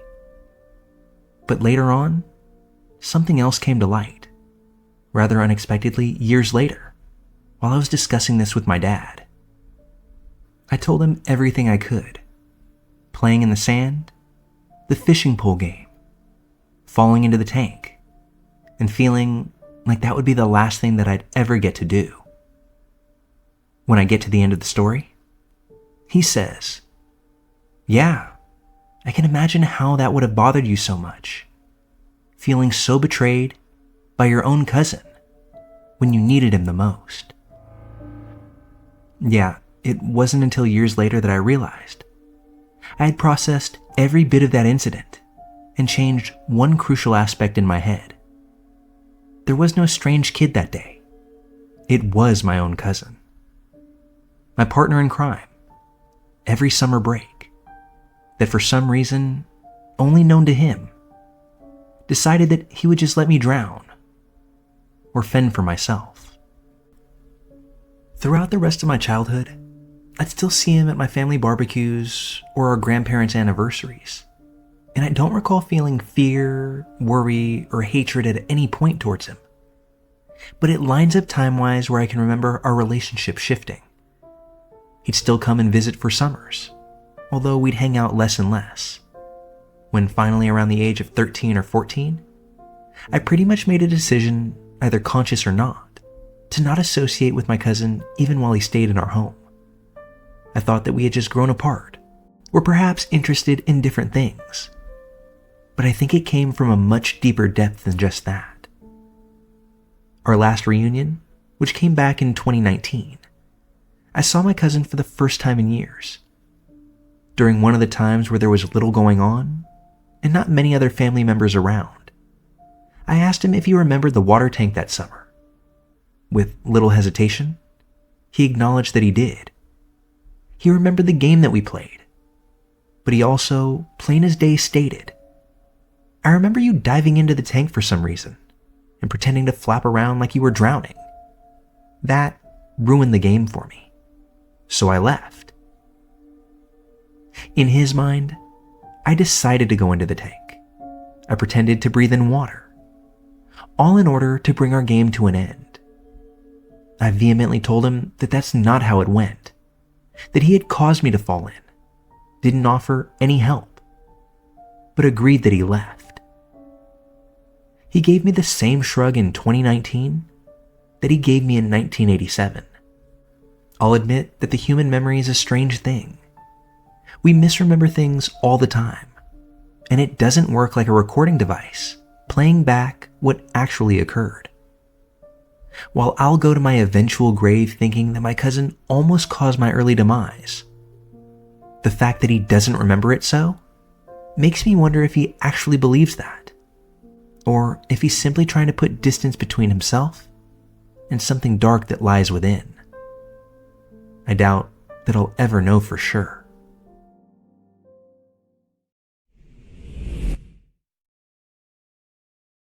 This is an incident that occurred when I was around 9 years old. Even today, I still find myself thinking about what could have been. As a child, both my parents worked full-time, and sometimes they couldn't afford or find a babysitter for when I was off of school. Think winter, spring, summer breaks. So oftentimes, I would be home alone until one of them returned from work. There were two main rules. 1. Never answer the door. 2. Don't play too close to the windows, just in case someone is watching. Well, I was 100% guilty of hanging out near the window. I liked the lighting, and I was a bored kid when I was home alone. Come on, no one had ever knocked on the door before while I was alone, so I expected that pattern to always persist. One day, my father leaves for work, and he goes over the rules once again, things that I've heard 100 times before. Well, after a few hours of playing near the window, someone knocks on the door. I freeze, all but hit the deck, and I don't answer. But shortly thereafter, they knock again. And at this point in my little mind, I'm thinking that it has to be someone I know. That's the reason they're knocking twice. So I walk my little self over to the door, unlock it, and answer. I open the door to an intimidating woman standing there. She's about my parents' age, tall like my dad, broad-shouldered, wearing a hat with an American flag on it, and holding a clipboard. She looked very official to a child. Before even greeting me, she asks how old I am. I lie and say that I'm 12. She says that she's from some institution that I can't remember, and she tells me, "You're a liar. You're home alone, and it's illegal. You're gonna have to come with me now. Let's go," before grabbing me by my arm and yanking me from my doorway. I immediately start crying loudly because I'm scared to get my parents in trouble. And after all, this woman is an adult. She must be right. Right? I almost went with her. I have to be about 5 steps out into the hallway of our apartment when I start crying even louder. I'm not sure what it was, but at this point, we both hear a noise coming from one of my neighbors down the hall. This sends a jolt through the lady. She lets go of my sleeve and says, "Never mind. It's okay. You don't have to come with me," before she gave me a light shove back towards my house and walked off down the hall towards the stairs. The stairs in my apartment were set up like this. 6 stairs going down, a landing where you'd have to spin a 180-degree turn to get to the next 6 steps. The last that I ever saw of this woman was when she was making that 180. She sent a final cold glare right through me. It felt like her eye beams knocked me firmly back into my apartment. I slammed the door shut, locked it, and found myself cowering behind our couch.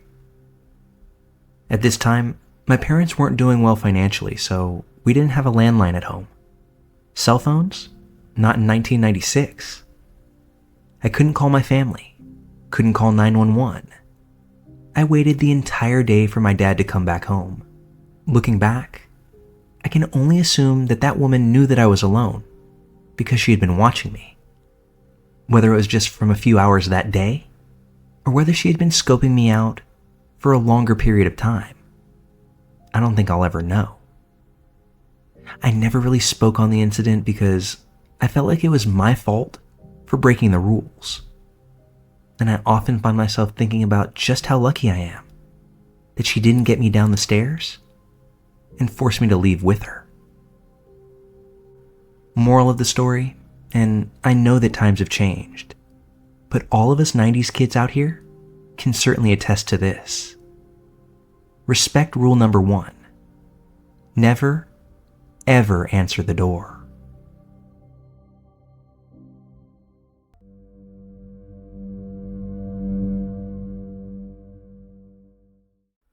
My mom was a single mother of 3 back in the early 2000s, when she eventually started going on dates when I was around the age of 6.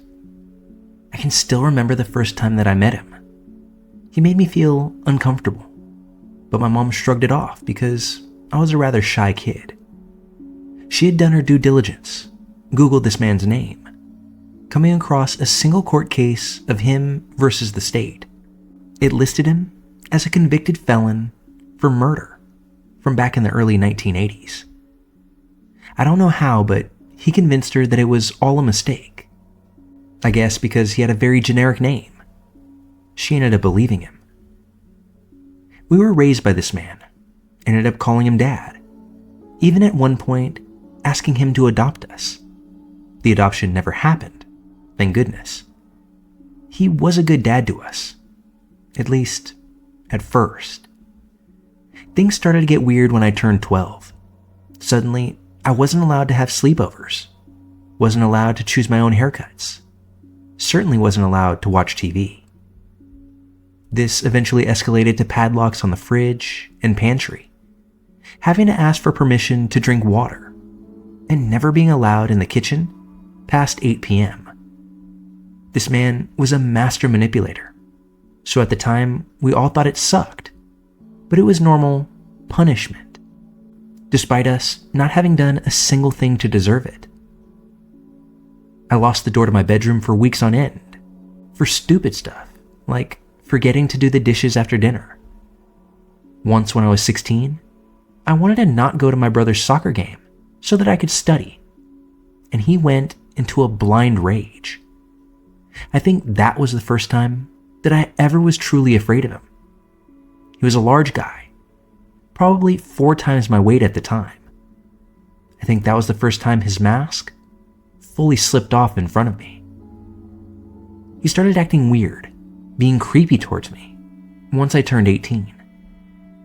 One night as I was sleeping, he came into my room and laid in my bed, telling me just how much he loved me. I was so tired that I didn't have time to think of how creepy it was until much later on. I pushed him out of my room that night and went back to sleep. The next day, while me and my family were gone, he had stayed behind. He trashed my sister's room for no apparent reason. She was only 11 at the time and was particularly upset by this act. He gave her the middle finger, and that's when my mom finally lost it, telling him to pack his stuff up that night. That must have set him off as well because he brandished a gun in our faces, waving it directly at us before taking off in his car. We called the cops, and after they located him on the road and having a tense standoff with him, he was arrested. We found out for fact that he was a murderer when his bond was set at nearly $250,000. He tried once again to lie to my mom, but she must have learned because it didn't work this time. I looked up the specifics of his case, and it was way worse than just a murder. He had beaten someone to death with a metal pipe late at night in a highly populated park. While he had lived in our house for over 12 years at this point, I realized that I didn't know this man, not truly, and neither had my mom. How could she have if she let him stay with us like that? He eventually got out on bond. I have no idea who paid for it, and he tried to come back to the house. I was the only one home at the time, and I had no idea my siblings had not locked the door when they left that day. I was cooking pasta for myself before heading into work when I heard the front door open and shut. I poked my head out of the kitchen towards the front door, and my blood ran cold as he was just standing there. He said something to me, but there's no way that I can remember now what it was. I ran to the bathroom, locked the door behind me, not even bothering to turn the stove off. I pressed my full body weight up against the bathroom door and called my mom as he banged and kicked the outside of the door. An even more chilling element of this is while he's trying to break the door down, he's screaming, asking me why I don't love him anymore. I was so afraid I nearly sent myself into an asthma attack. My mom had a family friend come by and pick me up. When they entered the house, he wasn't there anymore. That was the last time I ever saw him, back in 2017. He'd helped raise me and my siblings for 13 years.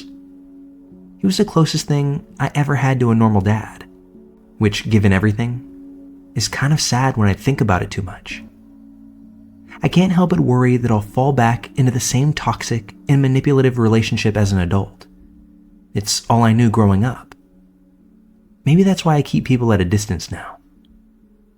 The reason that I thought about this recently is because some true crime TikToker actually covered the story on the man he murdered all those years back, and I happened to stumble across it.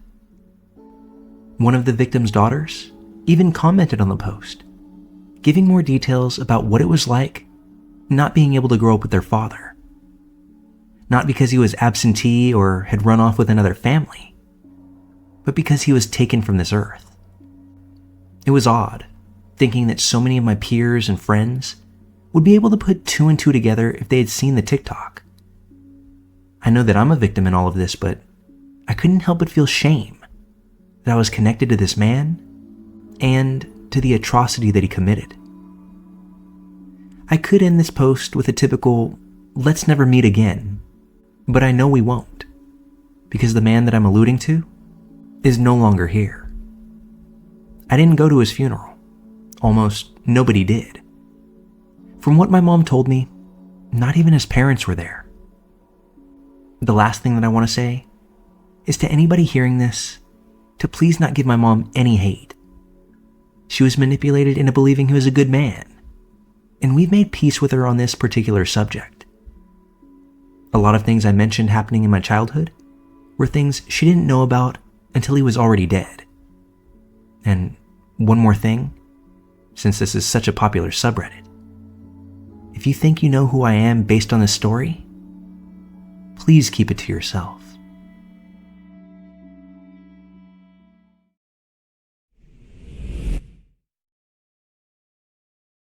This story takes place nearly 15 years ago, when I was on summer break, 15 years old. I grew up in a very run-of-the-mill, middle-class neighborhood in San Antonio, Texas. Our house sat on a corner, and the fence around the backyard had horizontal wood beams that almost made an X, as opposed to a vertical fence post that I'm more familiar with. Because of this, there were larger gaps between the beams, and seeing through was fairly easy. Another detail worth noting, our back gate on the side of the house, the one that dumped out onto our street, had been found wide open many mornings that summer, and because of this, my dad had looped some wire through the latch and twisted it like a bread tie in order to keep it engaged and closed, although there were several more times that we would still find it open. In our backyard, there was a large deck and an above-ground pool that the deck was built up to on one end. There was a huge, beautiful oak tree that shaded the deck and the part of the pool closest to our house, so my sister and I would anchor our feet at the farthest edge, closest to the back corner of the fence, and sunbathe in our pool on our floats.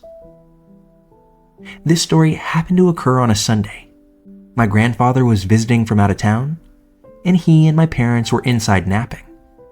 My older sister was gone with her friends, off at somebody else's house, some other pool, and I decided to go float in our backyard. My mom closes the blinds to the back and habitually locks the back door before lying down on the couch to snooze. I'm in the pool for maybe 20 minutes, and I can see that someone is standing on the other side of the fence looking in. Although the sun is shining in my face, so I can't see who it is very well. And while I find it weird, I don't say a thing. I see whoever it is walk off, and I think that that's the end of that. Minutes pass, and I decide to swim around a bit, just in order to cool off, before getting back on my float.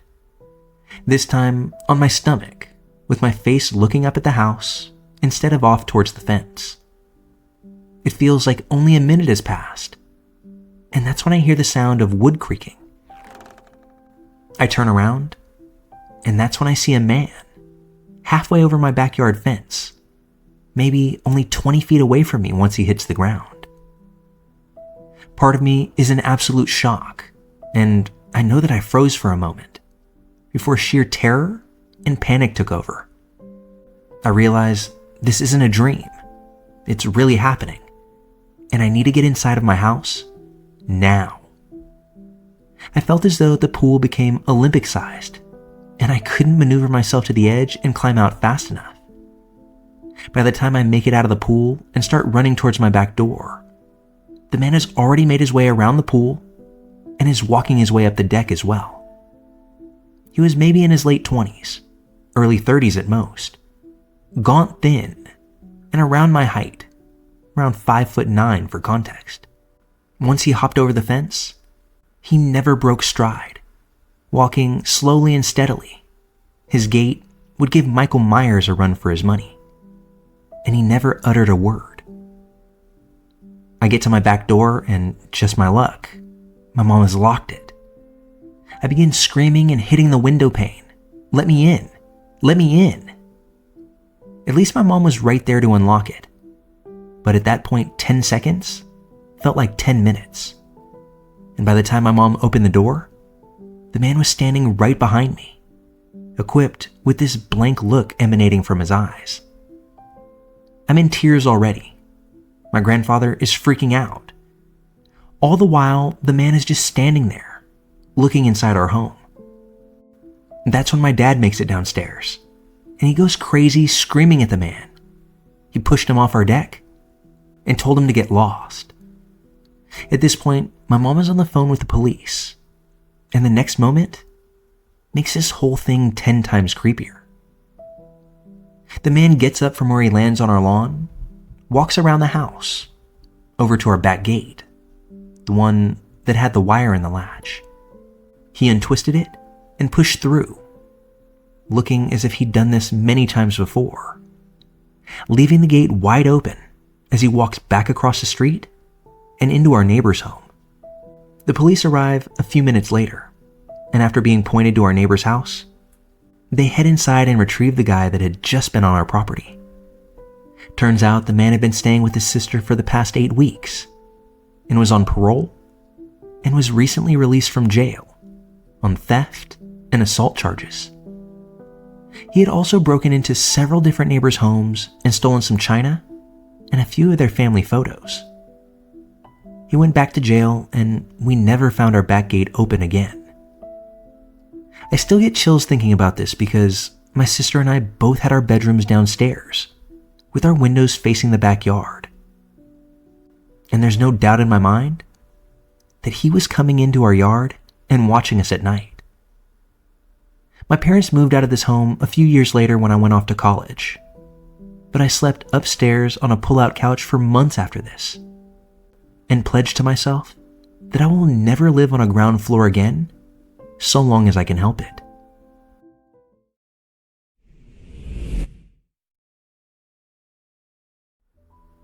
I went to a wedding of my friend Courtney this last weekend, and I had something happen that I don't think I'll ever shake from my mind. For background, I grew up in a very religious household and went to church every Sunday. Courtney is probably the only person from my old church that I still keep in contact with. While my Sunday prayer habits have changed in adulthood, I'd say that Courtney and I are close. I've met and hung out with her husband, their friends and family, and would even consider her a dear friend. But after what I'm about to share, I'm not sure if this friendship is meant to continue. The situation started at the reception. Courtney was super excited to see me, and was definitely the only person who felt that way, judging from all the stares from the people at my old church.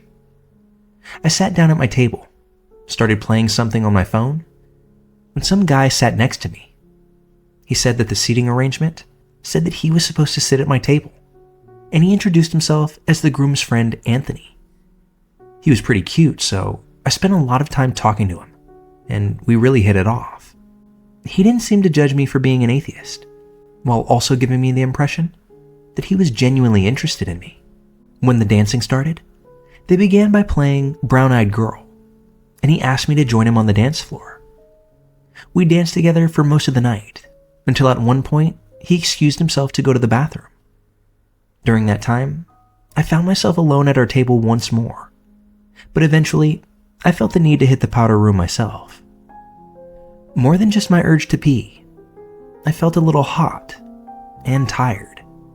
Not sure if it was the open bar or the heavy meal that they fed us, but I wasn't quite 100% at this point.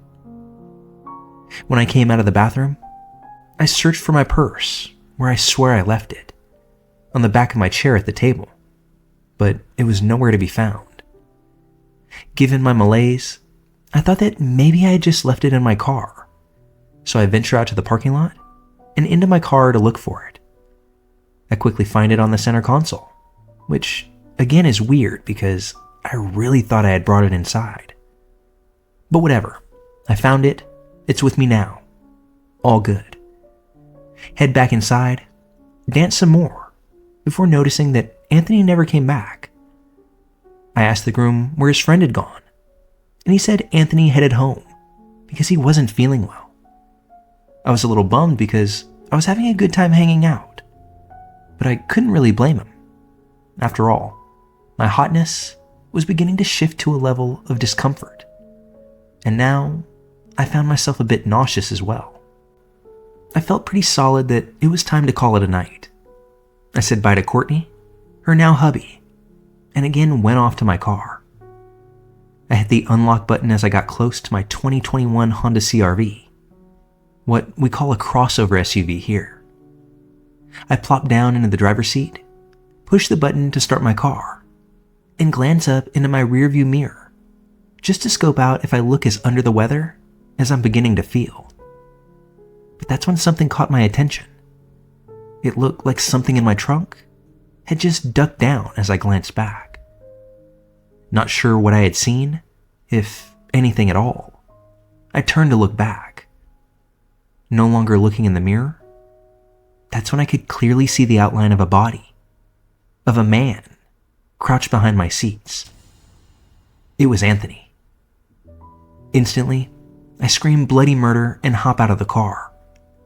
I start to run back towards the reception, and because I can hear gravel crunching behind me, I can only assume that I'm now being chased. I made it inside, and in a panic, I tell Courtney. She looks absolutely stunned. She gets her husband and another member of his family to walk me back to my car.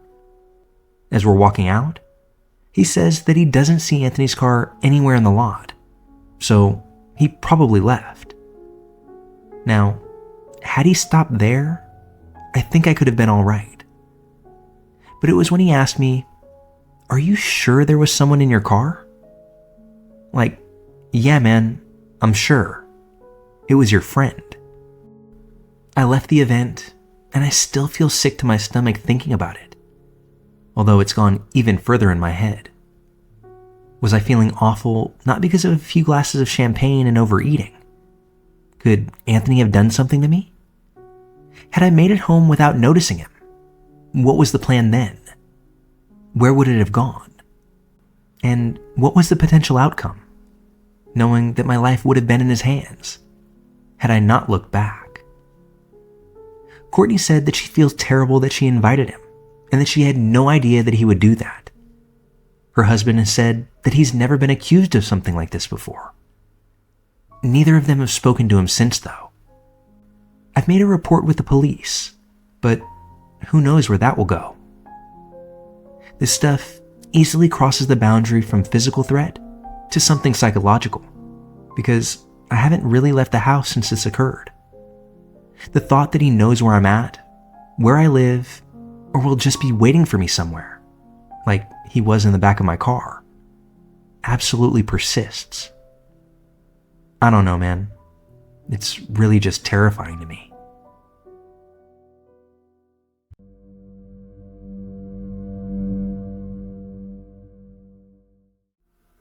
I've wanted to share this for quite a long time now.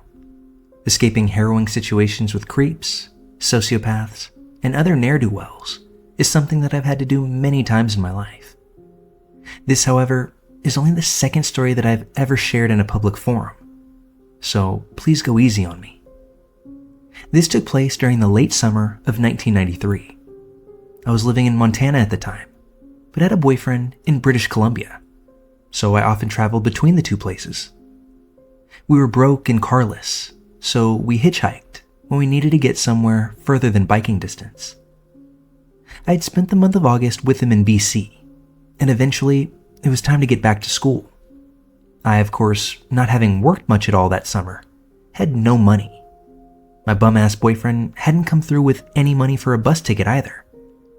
My parents were mad at me, so they weren't going to cough up any cash. And all my friends were broke as well, but we didn't have a phone to call them anyway. At this point, the decision was made. I was already 2 days late for school, and I didn't feel like panhandling for a bus ticket. I had to get back, and I couldn't wait for the boyfriend's money to materialize. This would be my first time hitchhiking alone.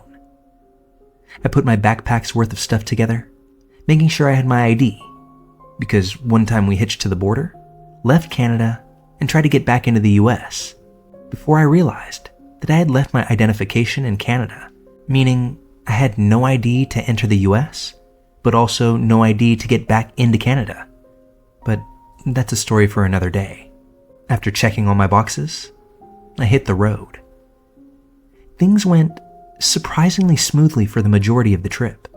An elderly couple picked me up as soon as I got off the mountain and into town, and they took me all the way to Creston, right near the border crossing. I walked across and was picked up almost immediately by a guy who at first gave me the mild creeps. But all he did was lecture me about how dangerous it was to hitchhike alone, and how much I reminded him of his daughter. He took me all the way to Coeur d'Alene, Idaho, which was damn near half the trip.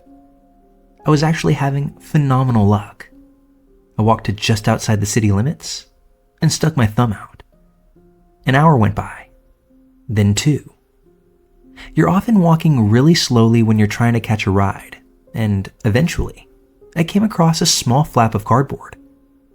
I picked it up, thinking I could walk off at the next exit, borrow a marker at a gas station, and make a sign.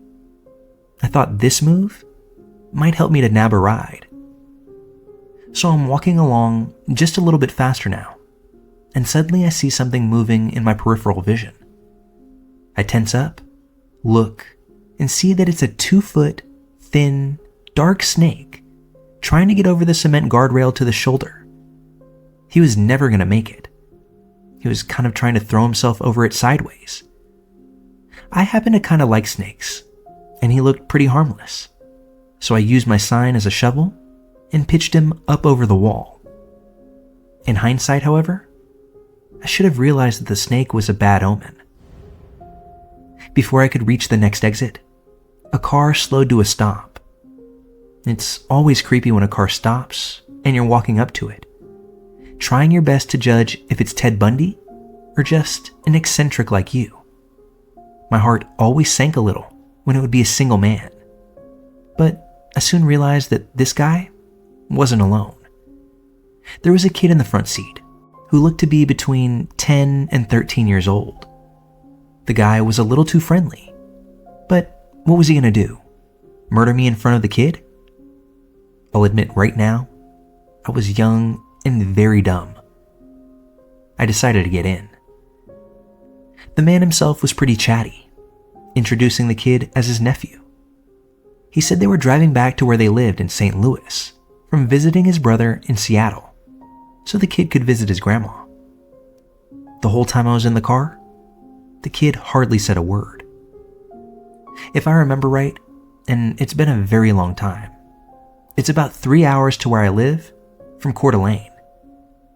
He was taking Highway 90 right past the city that I lived in, so I was relieved I wouldn't have to get out of the car and thumb it again. The first hour goes by, and it's all friendly chit-chat. Lots of family anecdotes and general small talk.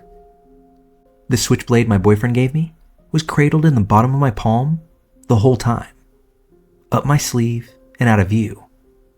But after a while, I began to relax a little. The man kept up the friendly chatter, but eventually the questions he was asking took a raunchier turn. Like, did I have a boyfriend? What was he like? What did we like to do? What was our favorite position? What? I silently panicked.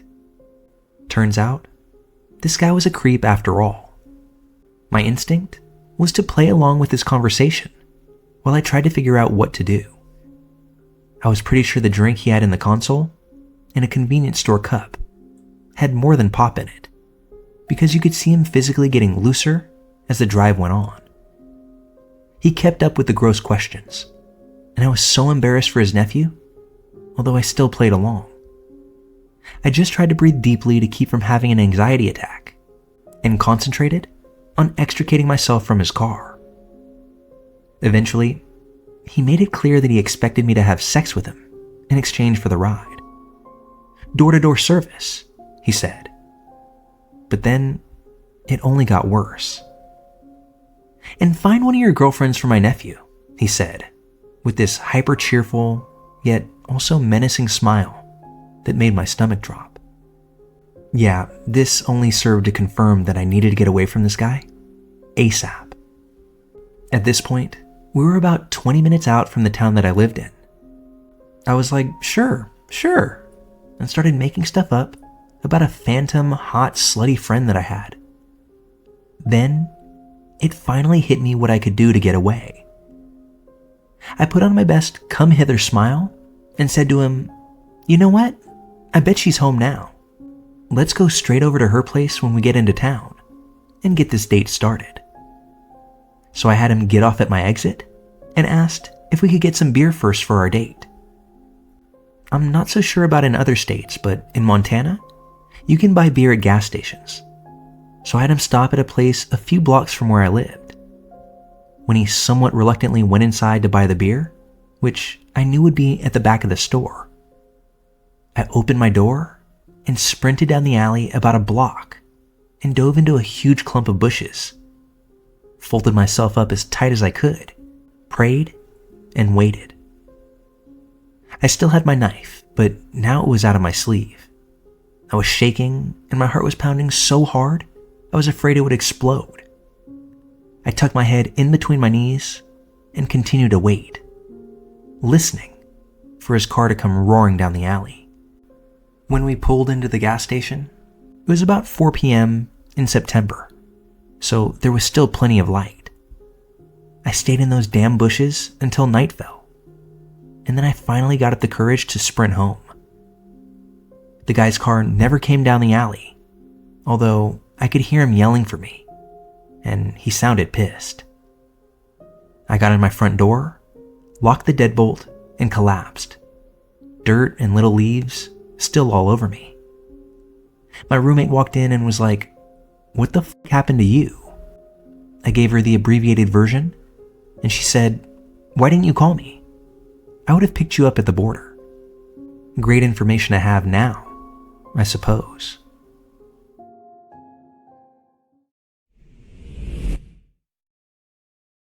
When I was younger, each summer and almost every New Year, my family would pack the car up and go on a road trip to visit family in Mexico.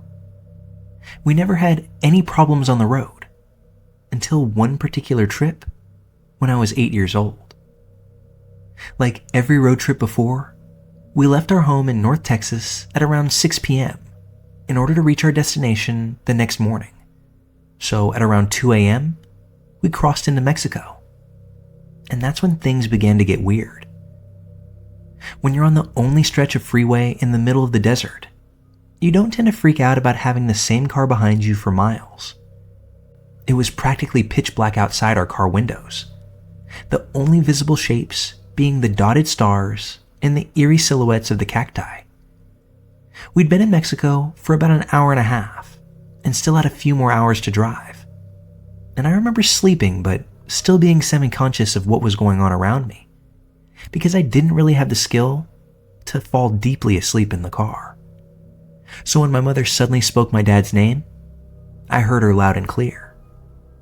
"Miguel, that car behind us.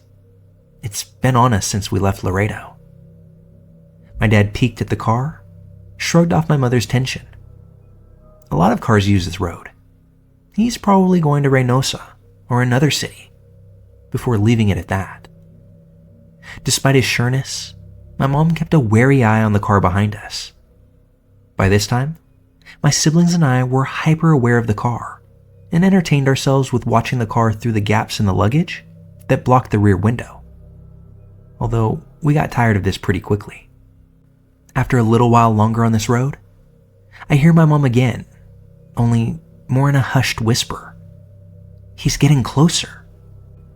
In response to my mother's note, all of us kids turned to watch as the car inched closer and closer to ours. "He's too close, Miguel."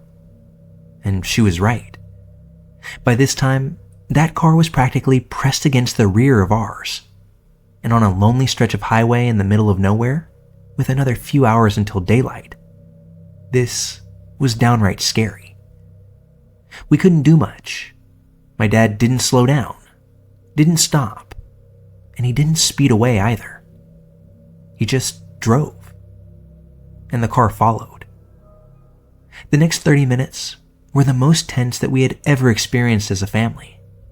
The car would ease off sometimes, only to press its blinding headlights against our rear once more. Like, whoever the driver was knew that he was freaking us out, and rather enjoying it. It was during one of the periods that the car had pulled away that my mom spotted a police car up ahead, parked on the side of the road, and she didn't miss a beat. "Pull over, right in front of the police. Pull over right now, Miguel." And he did. And the car that had been following us kept driving. I wondered just how confused the policeman must have been as he watched my dad park our car right in front of him. The cop came over and asked what was wrong, and that's when my mother urgently told him everything. The car, the way it followed us, and the way it taunted us. The policeman took her claim seriously and told us of how people were victimized and had their cars stolen on these empty highways by both thugs and criminals. Then he offered to drive behind us for a while in order to ward off any unwanted attention and make us feel safe. We drove off with the police cruiser right behind us, relieved, until about 10 minutes later, when we saw something that confirmed the policeman's words and my mother's worst fears. We saw that same car that had been following us pulled over on the side of the road. Only its front end was exposed from behind some sort of desert plant. I'm not a betting man, but I'd wager my last dollar that they were waiting for us. I also don't doubt that that police escort saved us from something terrible. Although what that was, I'll never know, and I'm just fine with that.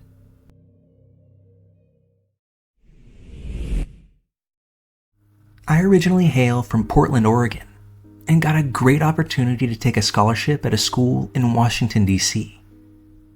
My family doesn't come from money, and to ship my car and fly out with all of my stuff would have cost several $1,000s. Plus, at the time, I was so afraid the airline would break my cello, the instrument that I got my scholarship for and was still making payments on, so that wasn't the move. I decided to pack my 1991 Toyota Previa full of all my stuff and hit the road. I mapped it out that it would take 4 days if I hustled and cost me around $500 total with gas, eating off the dollar menu, and sleeping in my car. Good stuff. Fast forward one whole day, and I'm like, every single bit of this. I was at a pace of 16 hours a day driving, just starting my second day. There was nowhere good to sleep in my car out in the middle of nowhere that runs around I-90. The only marginally okay place I found was the parking lot of a small hospital somewhere in Missoula, Montana, I think. And it felt so sketchy to be sleeping in my car. Like, I couldn't exactly put my finger on what made me feel some type of way. But the further I got from Oregon, the location that the tags on my car showed that I was from, the more I felt like I drew attention of people. I was just running off of adrenaline, covering nearly 800 miles a day, calling my parents at every rest stop and leaving voicemails on the machine, letting them know where I was. Cell phones were just beginning to be popular, although they were expensive as hell, and I didn't have one.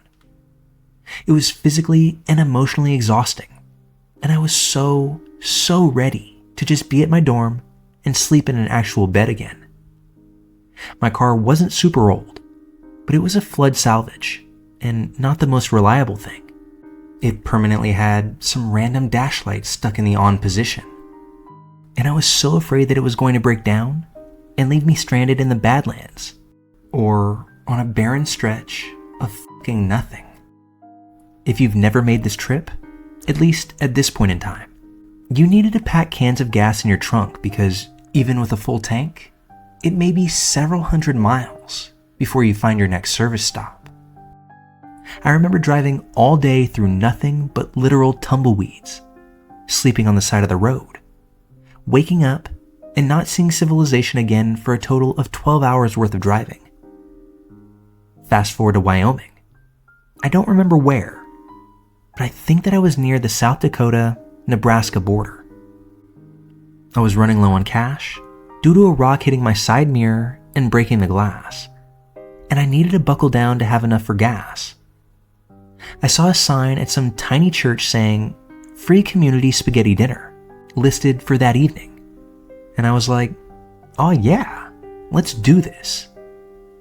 It was a few hours until it started, but I figured I could stop by and introduce myself, help set up, enjoy that sweet spaghetti, and maybe they would let me take a plate to go too. Long story short, it was great. Met some really nice folks and ate some really good spaghetti. Everyone seemed so amazed at my journey. The pastor ended up asking me if I wanted to sleep there for the night. A lady chimes in that they would absolutely find some place for me. A third person chimed in that they had some cots down in the preschool in the basement that I could use. Heck yeah. So the time rolls around, we finish cleaning up. Everyone leaves the church. I get shown to my cot. The inherent creepiness of sleeping on a cot in a dark preschool aside, there were no red flags at all. That cot was absolute magic compared to my car. I put a few of them together, made a nest out of pillows, and I was able to stretch out mostly comfortably. I woke up at some point in the night to hearing footsteps. It seemed like they were just kind of wandering around. I sat frozen, holding my breath like, holy what? And then it hit me. I forgot to call my dad and tell him where I was. I was sleeping on a cot in the basement of a church I actually just realized that I didn't even know the name of. Didn't know what town I was in. Nobody knew where I was. And there's some stranger wandering around this dark church. I decided then and there that it was time to leave. I quietly put my shoes on and tried to tiptoe opposite where I thought I heard someone. I felt such anxiety heading into the dark stairwell. I knew that there was probably an emergency exit at the end of the hall in the stairwell, and I decided I would just start running. All of a sudden, I hear someone shout, "Hey!" and grab the back of my shirt. I felt their cold hand on the exposed skin of my back, and they ripped the spaghetti strap of my shirt. In some Houdini move that I'm still not sure how I managed, I slid out of the open button down without them being able to grab me again, and I just kept on running. It was too dark to see them or where they came from. I didn't turn around, and I sure didn't look back. Once I made my way outside, I kept running up the hill in the dark. I lost one of my shoes, and I cut my foot on something in the grass. But at that point, I didn't care. I kept running with a single shoe on until I reached my car. burnt rubber through that entire empty parking lot. I drove until my gas light came on and didn't even get out to refill the tank until the sun was high up in the sky. I don't know who was in the church with me that night. The voice didn't match any of the people that I had met only hours ago. The hand that I felt on my back was rough, calloused, and it seemed to have the strength of many decades packed into each one of its digits. I just know that if they had gotten a grip on me, I wouldn't have made it out so easily.